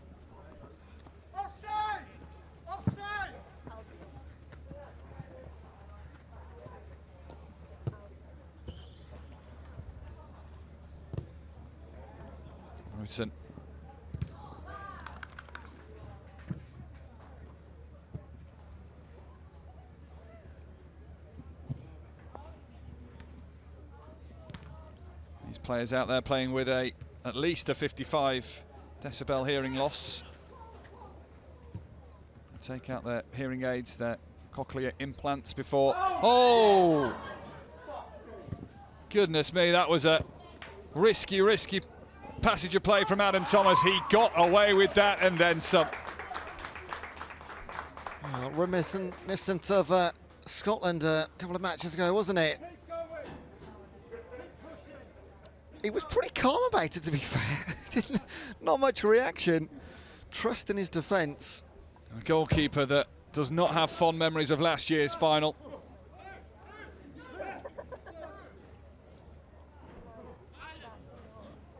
It'd have been a bitter blow because of how tight this final has been. One goal, you imagine now, is enough.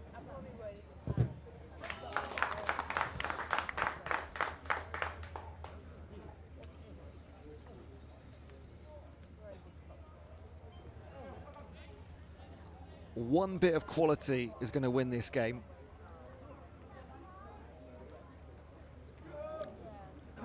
Don't know if it's going to be an orange or a grey shirt, though. 4 minutes and a little bit of change. Free kick given.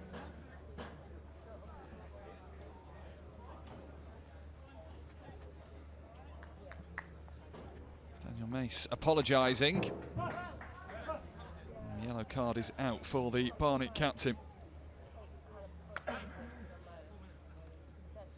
Known for his defensive strength is Daniel Mace, but I think that was a little too much.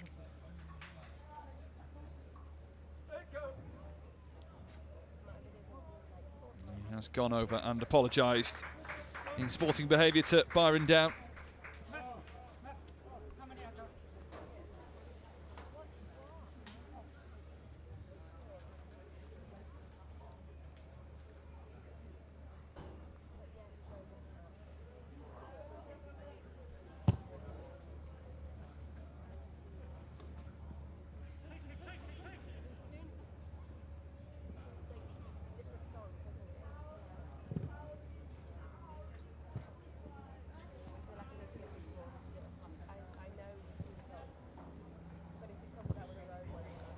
Thomas again. Barnet can find a way to put pressure on Adam Thomas.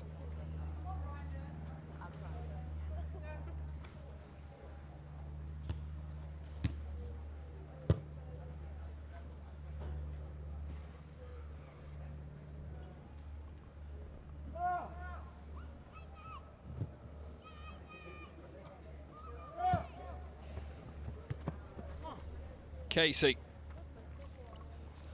claims he takes great pride in creating opportunities and helping his teammates. Now would be the time. Oaten. Casey is hung back. He'll now have to stop this run. From Matthew Wheeler, who's got Barnet's only goal in this game. Penalty converted in the first half. Mahmood. And this is down.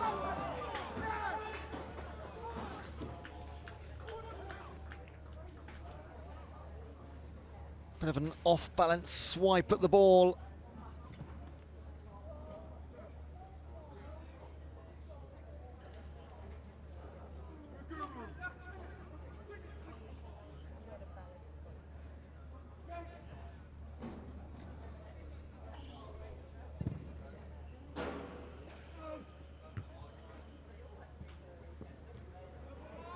That was good from Llewellyn, charging in, caught Burjack unawares.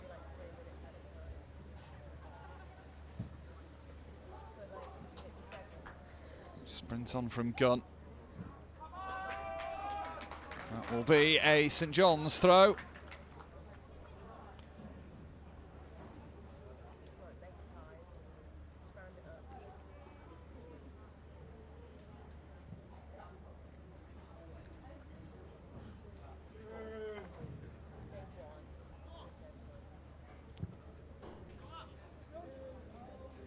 So then the 90 minutes are up. There will be a minimum of 5 minutes. 5 more minutes, otherwise it is 30 more minutes.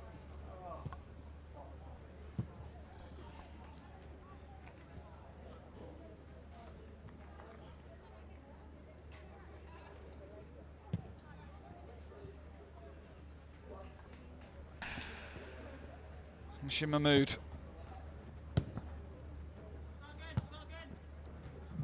Casey.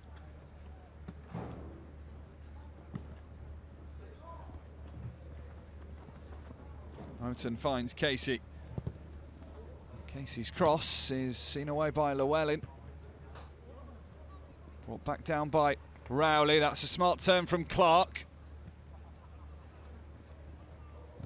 Houghton was having a look. Casey. Solid challenge by Naubo, did enough. But it comes back to Houghton. And he lifts it in. Keeper came, made the call. And it's bounced in and off the bar. Henry Bowe thought he might have won it. And Barnet could only stand and watch. The crossbar saves them again. They can't believe it, can they?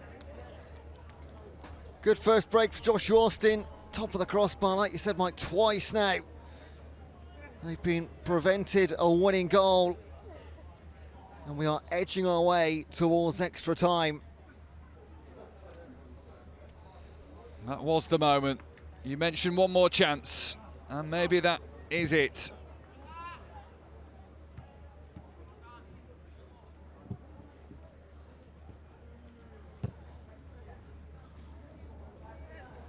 Casey. Another good cross in, but goes behind those in grey. St John's searching desperately for a late winner in the heat of St George's Park. Gunn can't take it forward. McLean takes over. Was there a foul in trying to build for the ball? Matthew Powell would certainly say not.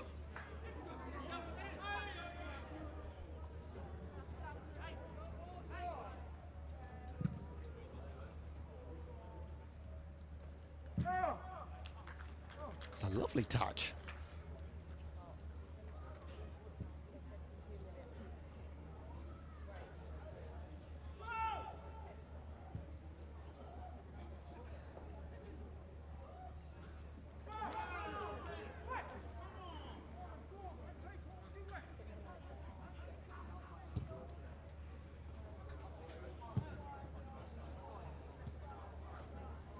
McLean maybe for the final drive of St John's.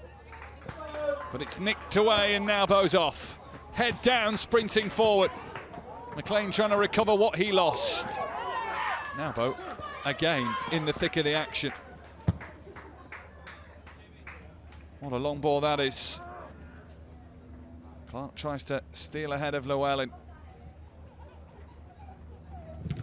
Cross closed down.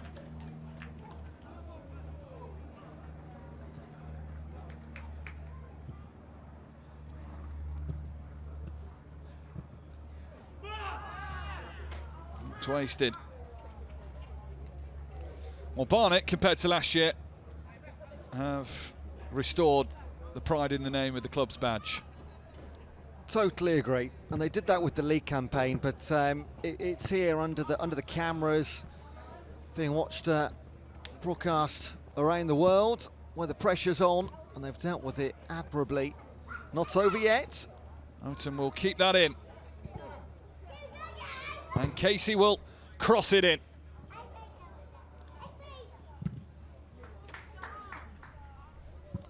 Llewellyn has smashed that downfield, and Norman is chasing, and the keeper, well, has made some errors in this game, but that was wise and perfectly orientated, a knowledge of where his area was at the time. Well, we're seconds and not minutes away now from extra time.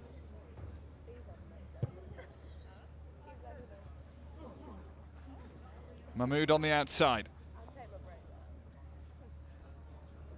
Henry Bowe with him. Henry Bowe gets it back as well. This is St John's moment. It won't fall for Burjack. McLean first to the loose ball. Referee allowing play to continue for now. Houghton round the corner. McLean trying to tee it up. Now, is that a corner or a penalty?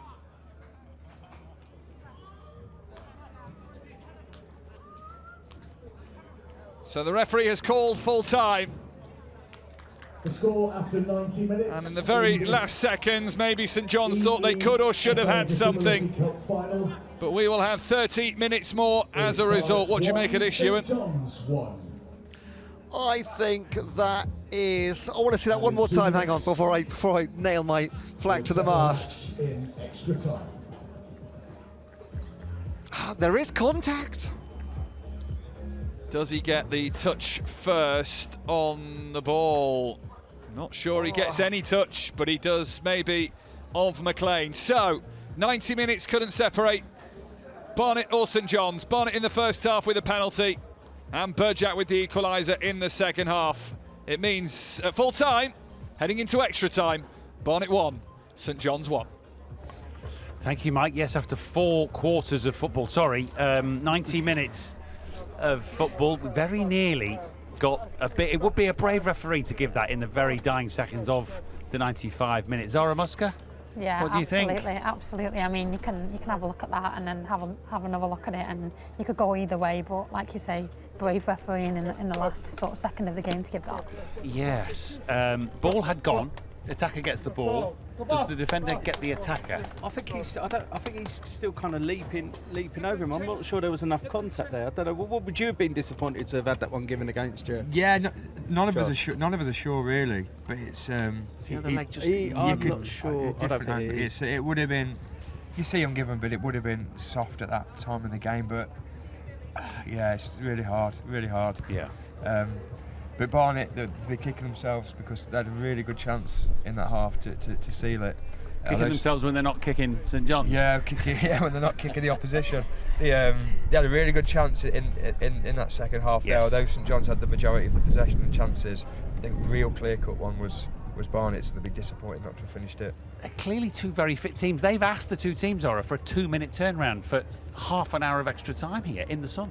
Yeah, I tell you what, a team wants to win this, don't they? There's 2 teams here that are really wanting to win this, and I think that second half then, I think St John's have come out and proved why they've won the sort of cup 3 years in a row for me.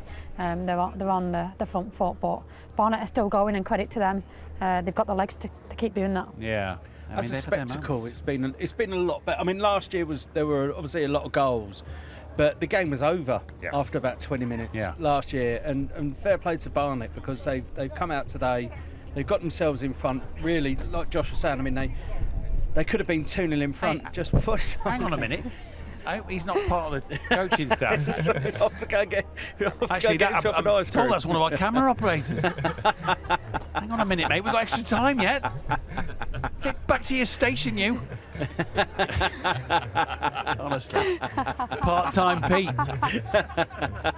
With a flake. Unbelievable. He's enjoying that. Unbelievable. Yeah, I don't think he knows it's a 2-minute turnaround. He's like, yeah, I've got 15 minutes, I can eat this.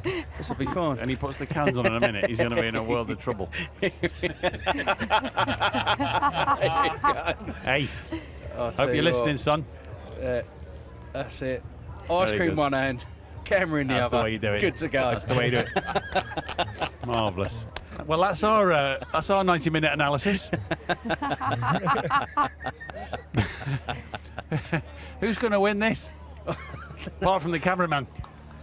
I think this might have penalties written all over but another it. 30 minutes in this heat is a lot, and St John's, that they have been building momentum, so you can see St John's nicking it, but Barnet, they're really a fit team. They're still and there's just enough of a threat on the break, isn't there? Yeah, there is. It's just enough to keep it interesting. What do you think, Zara? Yeah, I think it's going to go either way, isn't it? But I think penalties is written all over this. But St John's, the last 20 minutes, I thought they were going to nick it. So. OK, they are back underway, which takes us back to Ewan and Mike. So that's Matt and the team's 90-minute analysis. We'll get Nick, the cameraman's 99 analysis in just a moment. I'm sure we'll see whether we get the thumbs up of approval.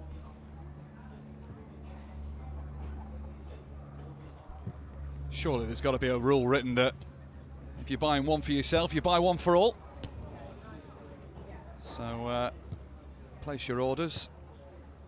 I will also happily give some money to the player who manages to perfectly pick out his ice cream from his hand with a wayward ball.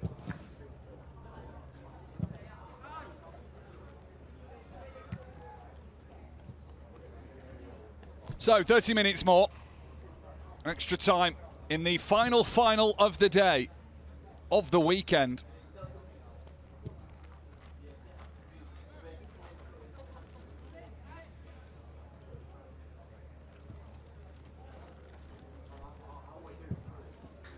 Mahmood has gone in search of Clark. It's a lovely long ball, and it is off the post again. And the follow-up is wide. For the third time in this game, St John's are denied by the woodwork of the goal. What a cracking start to the half. It's a bit of a deflection onto it as well. Was it off the keeper? Off the defender. Well, denied 3 times by the woodwork. They have been the better team, but for both, it's just been the finishing. No real spark inside the box yet. Still alive here for St John's! Oh, wow! Burjack can't believe it, and neither can we. They have come out fighting at the start of extra time. The start of the second half was fantastic as well. That little break does them the wonder of good. What we need is 30 minutes of this now. It's not been the best game, lacking that quality. And it's quality that's got to win it. No one wants to lose in penalties. Somebody's got to be a hero, surely. There's been a couple that have come close. Clark and Burjack, the main protagonists. And Clark has broken free once again. Stopped by Llewellyn. Goal kick.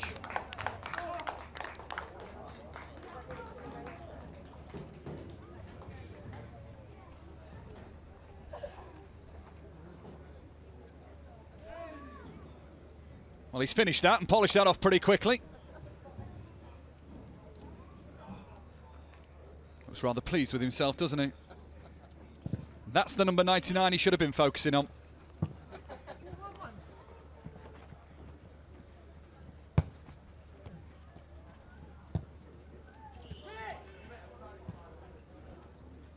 McLean. Read by now, boat cut out, throw in.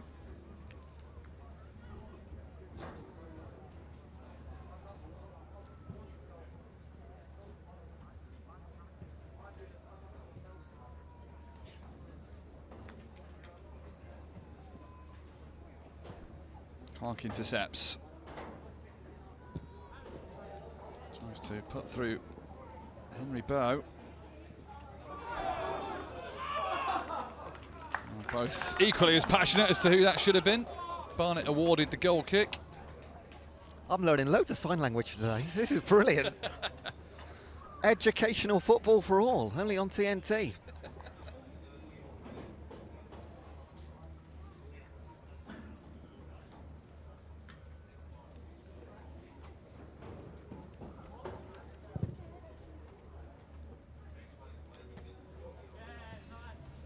Final in a row for St John's, second one in succession against Barnet. This one a lot tighter than last year's.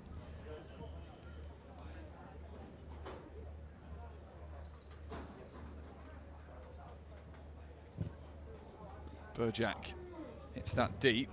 Clark cushions down and McLean slices over. Just can't find the target.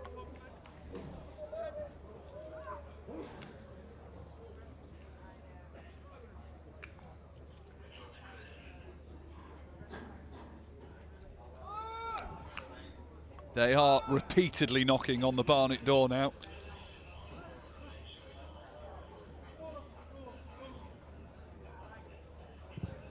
Did sense as the second half developed that St John's were going to get back into it, and I have to say it feels like only one side is going to win it. Barnet have shown a resilient nature.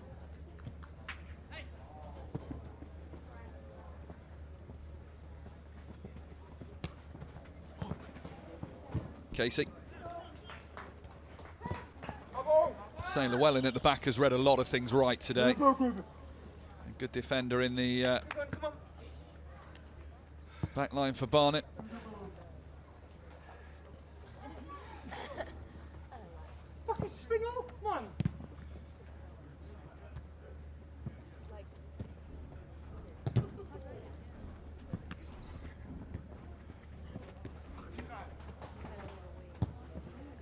Casey.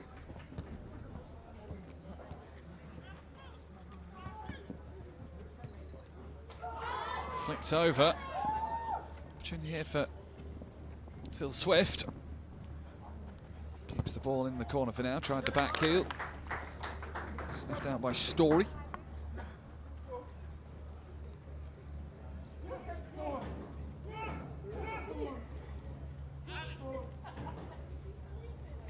You are joking. He has gone back again.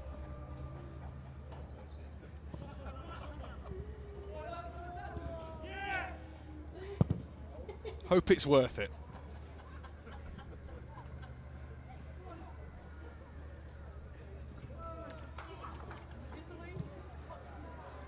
Wait till he has to manoeuvre quickly in a minute, he gets brain freeze. If we can't show you a replay, you know why.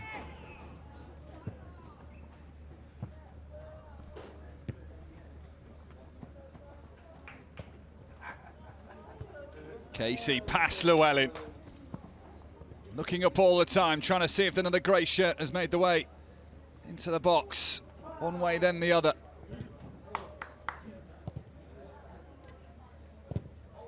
Bouncecut turns it in.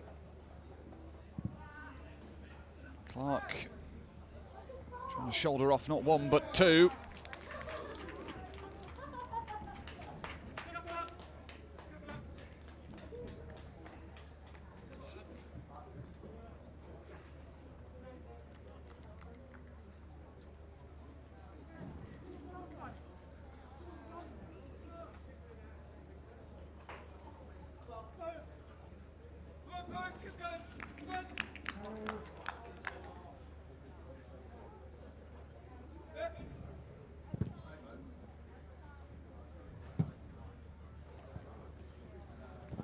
Becoming one-way traffic at the minute, this.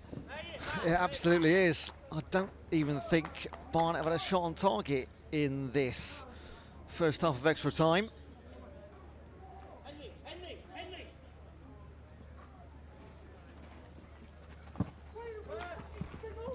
This will be where it gets increasingly tiresome now in the heat of St George's Park.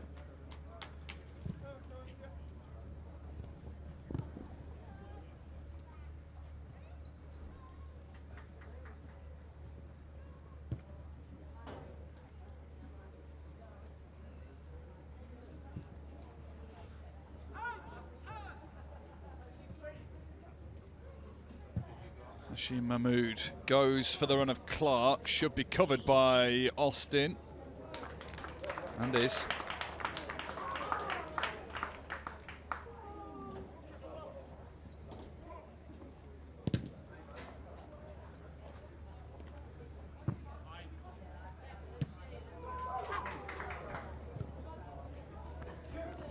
Gunn wins a corner, a rare opportunity for Barnet this.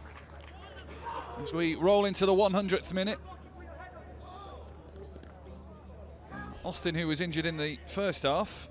He was injured about the 24th minute he went down.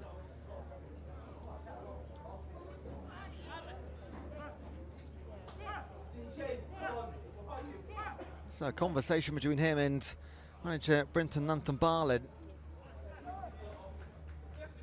Wanting the defender to take his goal kicks from here on. In some discomfort. That's not in the quadrant, that'll be readjusted.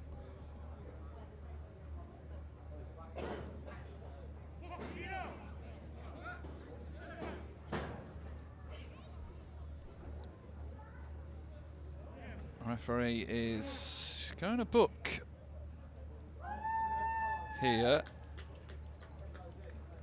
Booking for Swift for having the ball out of the quadrant. I think I've seen that ever before. Swift whips it in near post.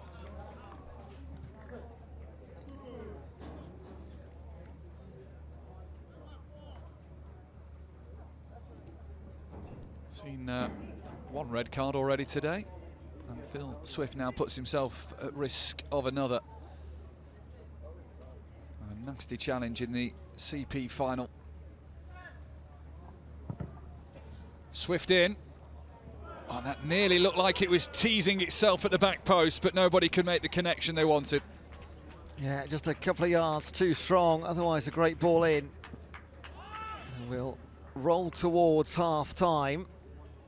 Barnet making their first real pressure against St John in this opening 15 minutes. Halfpenny. Norman, was he tripped? He was. Free kick. Norman goes over.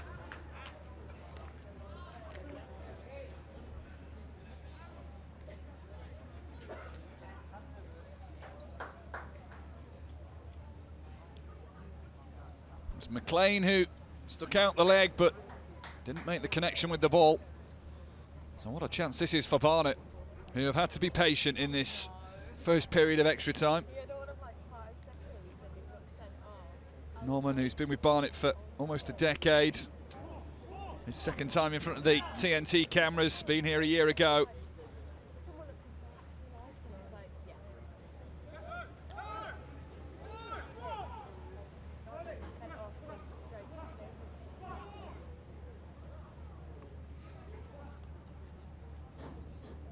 Big moment for Phil Swift.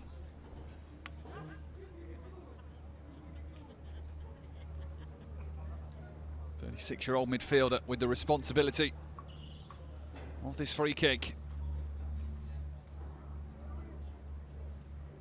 And there's a big-looking goal that Adam Thomas has to defend. Swift all the way through. Oh, keeper spilt it! And Barnet pounce upon it! Liam Gunn does it again against St John's.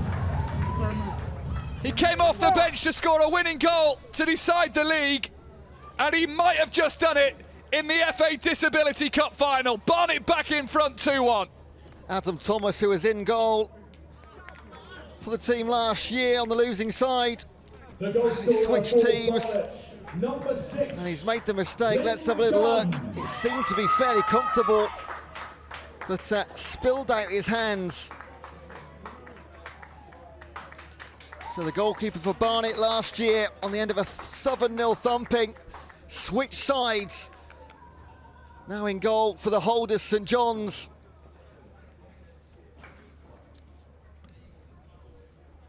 Liam Gunn has done it once more for the Bees.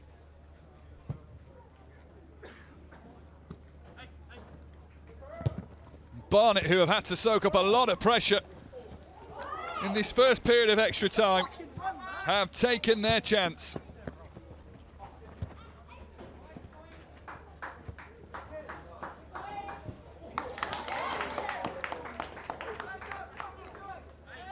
It has been relentless from St John's for 12 of the 14 minutes we've had in extra time.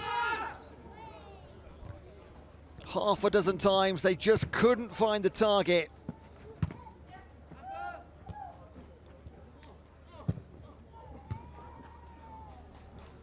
Every single final worth watching again on the TNT Sports highlights, because each and every single one of them has given us something, a moment.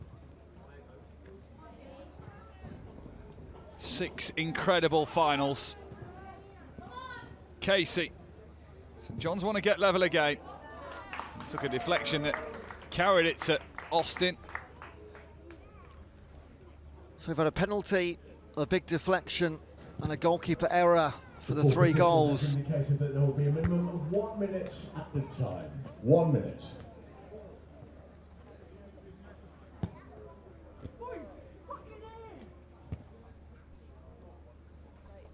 McLean. Rambo making sure there was no chance of the player on the far side in grey getting there.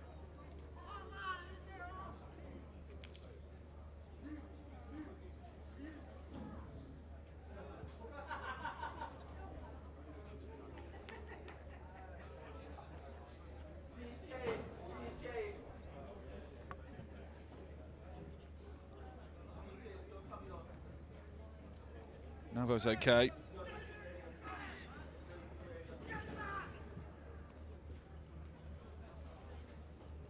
Seconds left for St John's, otherwise they're going to have 15 minutes after a little regroup. Rowley, through it goes for Clark, who has yet to really seize his chance. It finds a way, and Bergerac is there again. But it won't count.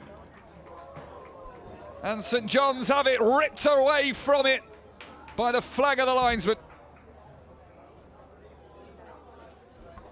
Well, let's see the replay. Bergerac, great shot on the far right-hand side, just goes, but that's ever so tight.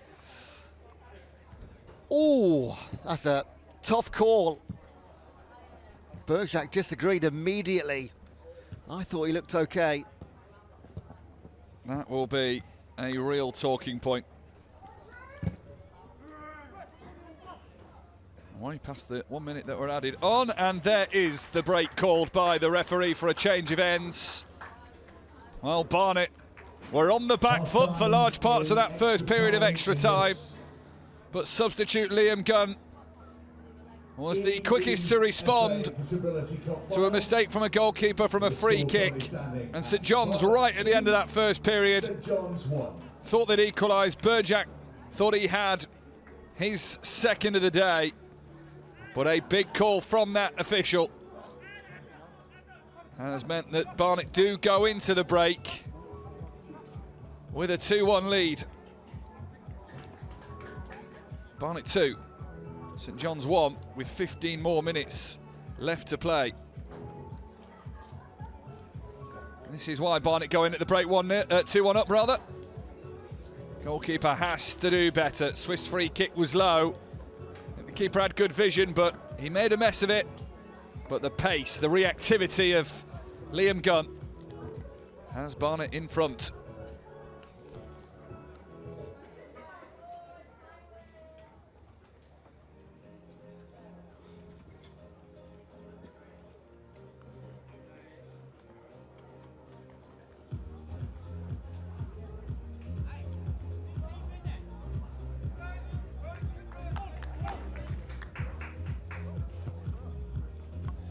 So off we go for 15 minutes more.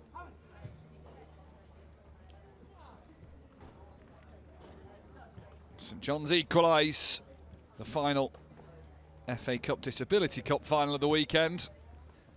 Will be decided from spot kicks. Cross in, oh, ever so close to finding Byron down. Clark can do nothing with it. I don't think Barnet, well, they're going to have to, but that pressure at throughout really the first period of extra time, can it be sustained? No, it can't! What a finish! The cross was perfect. Byron Down's execution was exquisite. And St John's denied right on the brink of the half-time break. Respond quickly after the restart. We're back level at 2-2. We have been waiting 106 minutes for a piece of quality like this. Great cross in by Matthew Oaten, finished beautifully by Byron Down. We thought there had to be a spark, a little bit of magic. And it's come off the right footer Down over the top of the keeper. We're back to level again. After every break so far in this game, the first 2 or 3 minutes have been electric.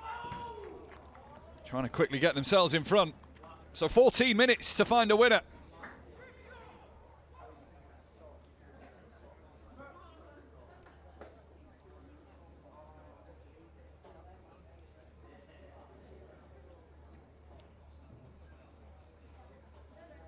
Yet another final with another twist and another story. It has been the greatest weekend for disability football in the UK. And we are not done yet. James Clark.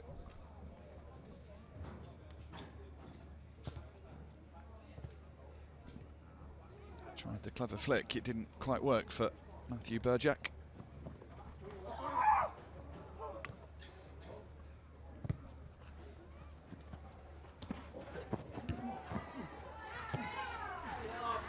Emerging is Harry Story.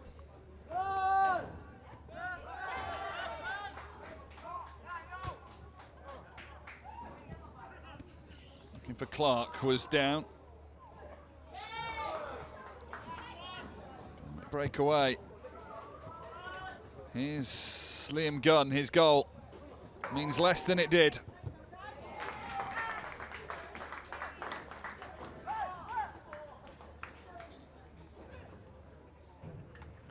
The 30th goal of the weekend. Never seen a weekend like it.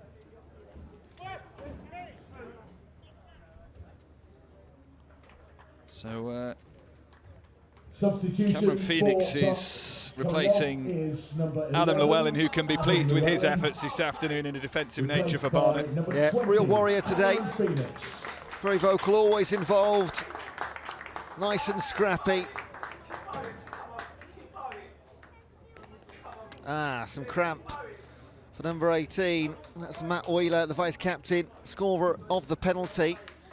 He might need to take another in about 12 minutes' time.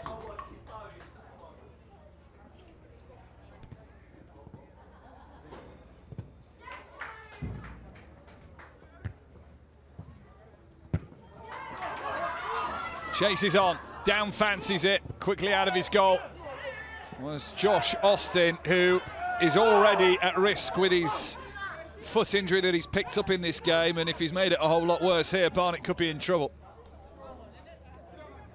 It's a different foot for a start, so that's semi-positive for Josh Austin.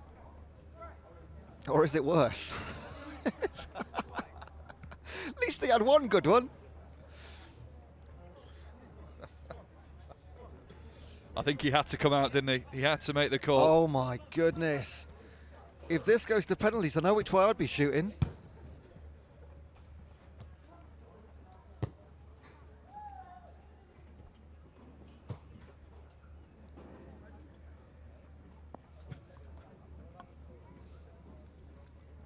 Casey. He's gone for it. Who'd you rather have in goal? A goalkeeper that can't walk or a non-goalkeeper that can walk? So that is St John's goalkeeper watching down the other end of the field. Adam Thomas had a miserable final last year. This one might go better. That's for Josh Austin.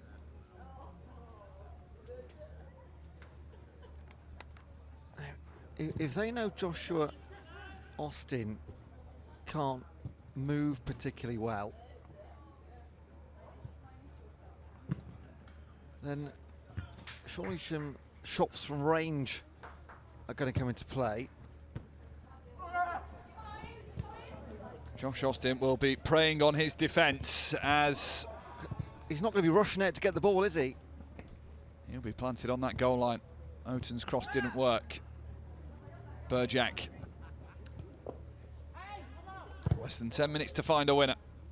Mahmood's cross is deep and off the head of Sam Norman.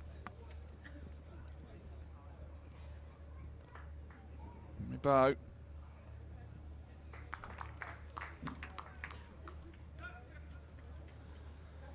Barnet defence have to protect their goalkeeper for 10 minutes. Mahmood encouraged to shoot, does shoot. Wishes he probably hadn't. I still think it's a good call though. I think just pepper that goal with shots now. For 10 minutes, take every single shot you possibly can. Austin can just about shuffle left and right, but he's not going to be moving quick anywhere. He's clearly rescinded the goal kick duties.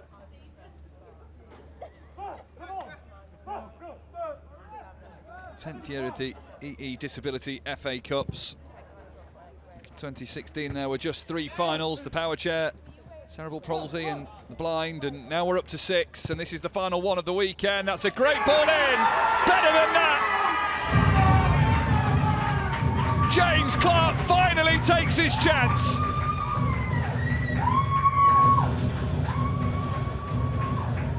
St John's might just be going 3 in a row. Their grip on the cup has just got a whole lot stronger. And for the first time in this game, they lead, and critically, in extra time. Barnet 2, St John's 3. It's taken 112 minutes for the holders to lead, and it's a captain's goal for Jamie Clark. He has been, although not been on the score sheet yet, the biggest threat throughout this game. And sliced through 3 orange shirts in defence, and he knew Joshua Austin was going to be stranded. And they have taken full advantage of the goalkeeper's injury. And I don't think that's going to be the last goal. I think they're going to keep on coming. Barnet will be heartbroken. Compared to last year, this has been such a better final for them. More competitive. They stole the advantage over St John's in the league. But it is St John's now that have the critical advantage in the cup final. They don't need him.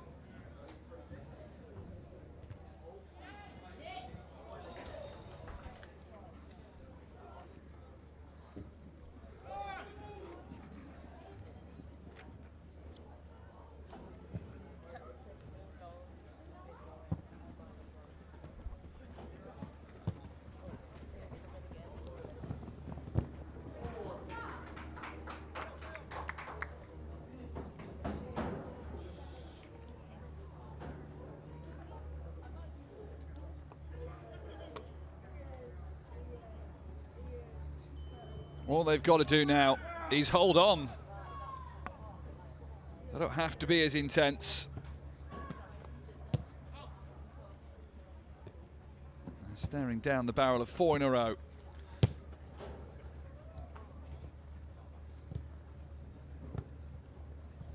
Could it get better? Mahmood racing onto it, and it is 4, but the flag goes up. Henry Bowe denied.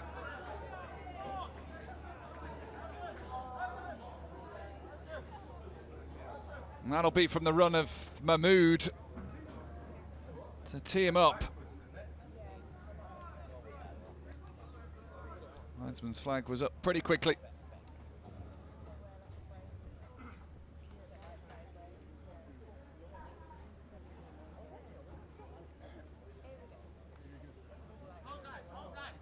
It's going to be so hard for Barnet to take, because it does feel if it wasn't for an injury for the goalkeeper, it might have been a different story.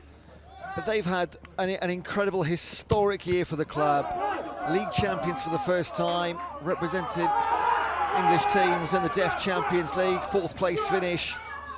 No, it's not the day they wanted, but it is a transformative year for Barnet Deaf Football Club. So Matthew Wheeler goes in the book.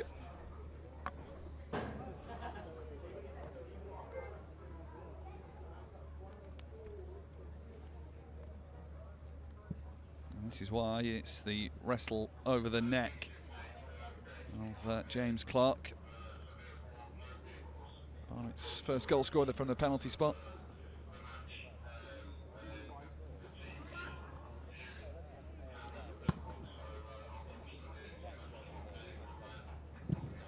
With the, I was going to say delivery, but I don't think he went for goal. Angled more that way in the end.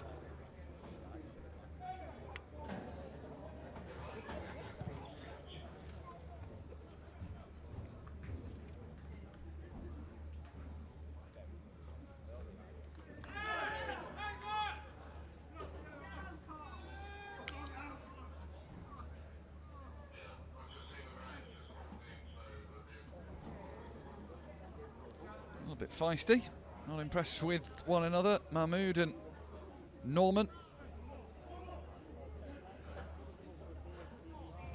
10 years of the Disability Cup has seen almost a doubling of the number of opportunities to play disability of football. Just short of 1,900 10 years ago, now over 3,300 opportunities in 2026.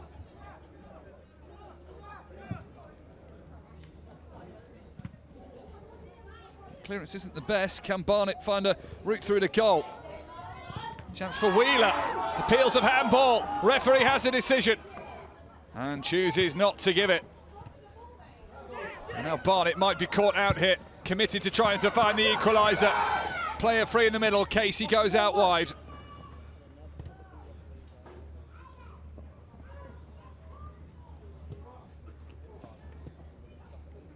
Mike, I think your and my initial reaction to that was handball in the box. I am fairly confident. I mean, if you're going to give the first one, you give the second. They're very similar.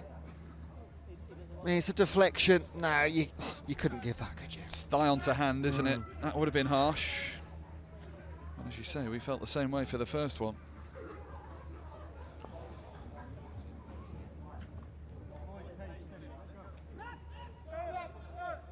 Clark lets Mahmood take over. Mahmood is now aiming for James Clark. It won't get that. And they need Gunn to drive them forward. And they may use the pace of Phoenix. With the goalkeeper off his line, Cameron Phoenix tried his very best. In his head, he visualised a Hollywood finish, didn't he? More of a low-budget end to it. The EE Disability FA Cup and player of the match, even without the goal, it would have been James Clark for me. Great captain's performance from start to finish, even when they were behind, led the line right from the centre. Always involved. But this game isn't done. Barnet trying to force it to penalties. Swift too close to Adam Thomas, who may get his reprieve from last year. He will be seconds away from it. We're about to learn just how much added on. Has the line been broken? Will the flag go up? Clark is onside, it would seem. He's trying to find KC, nicked away at the very last. Adam Wheeler, Matthew Wheeler, getting back and had to. That was very brave and precise defending too, to nick it behind the goal rather than into his own goal. Perfect touch, does concede the corner, and we are 90 seconds away from St John's winning their 4th consecutive Deaf FA Cup. Matthew Wheeler, who is the Barnet star of the matchday programme. Talked about that Champions League run this year, said the experience has made them all stronger. They have come out fighting in this final as well, given what happened last year in the heavy win for St John's.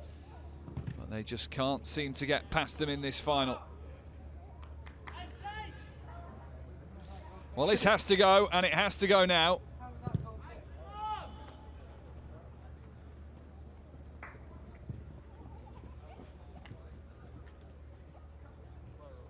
All St John's have to do from here is keep the ball. Nothing rash, nothing silly, nothing fancy.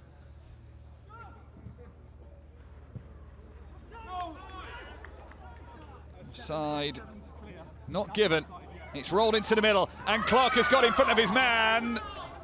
Penalty, surely. Oh, now offside, the offside first. goes up. Wow. I think otherwise they both see the funny side of that. I think if it wasn't an offside, it was clearly dragged down. But we are right in the burning embers of this 2026 Deaf FA Cup final. The very last throw of the dice for Barnet.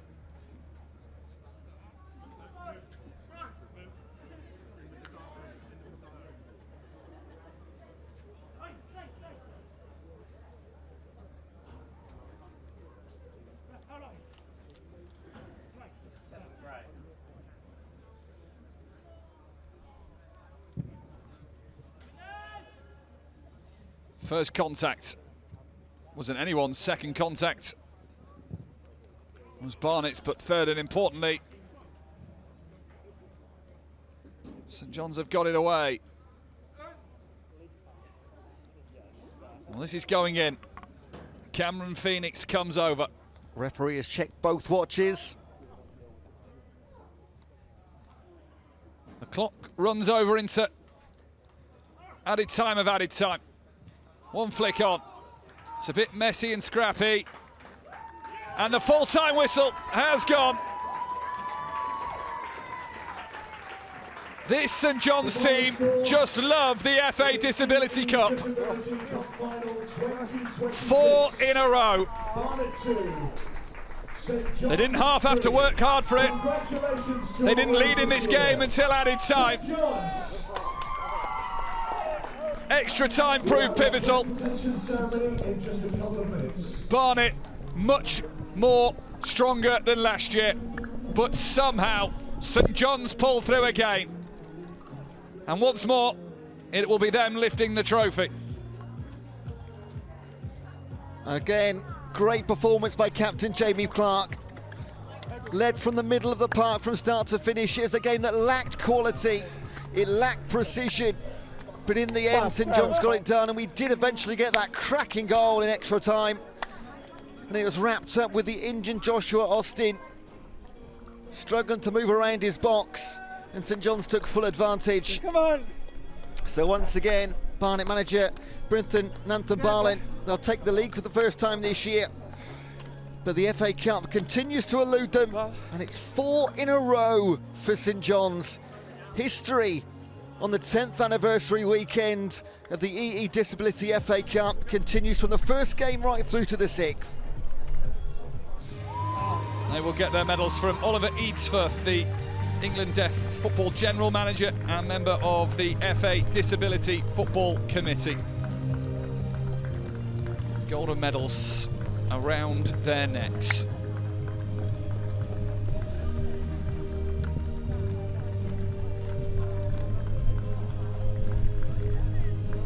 Did it without their star man as well. Abdou Diop had to watch on with a knee injury. Take it in, soak it in, and enjoy it, lads.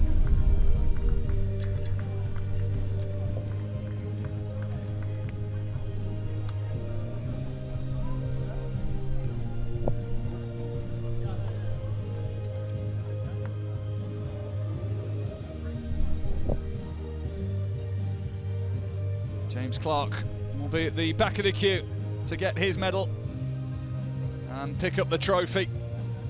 They're already practicing the dance.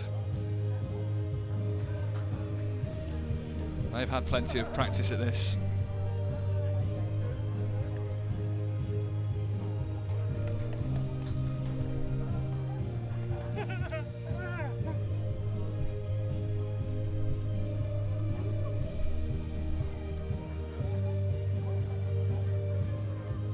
Winning manager gratefully receives his medal as well. And James Clark, the captain, gets his on a weekend where we've had new names and new teams written on the FA Disability Cups. But in the finale, it's a familiar tale. Here is the trophy. St John's won it in 23, 24 and 25, and guess what? In 2026, it is theirs again.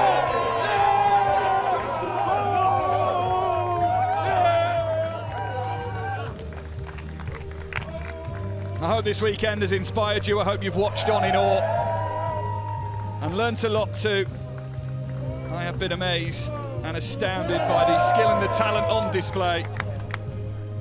Disability football can only grow in the drama that we have witnessed over the course of the last 2 days. But the final moments belong to St John's Deaf Football Club, who in 2026 are FA Disability Cup Deaf champions.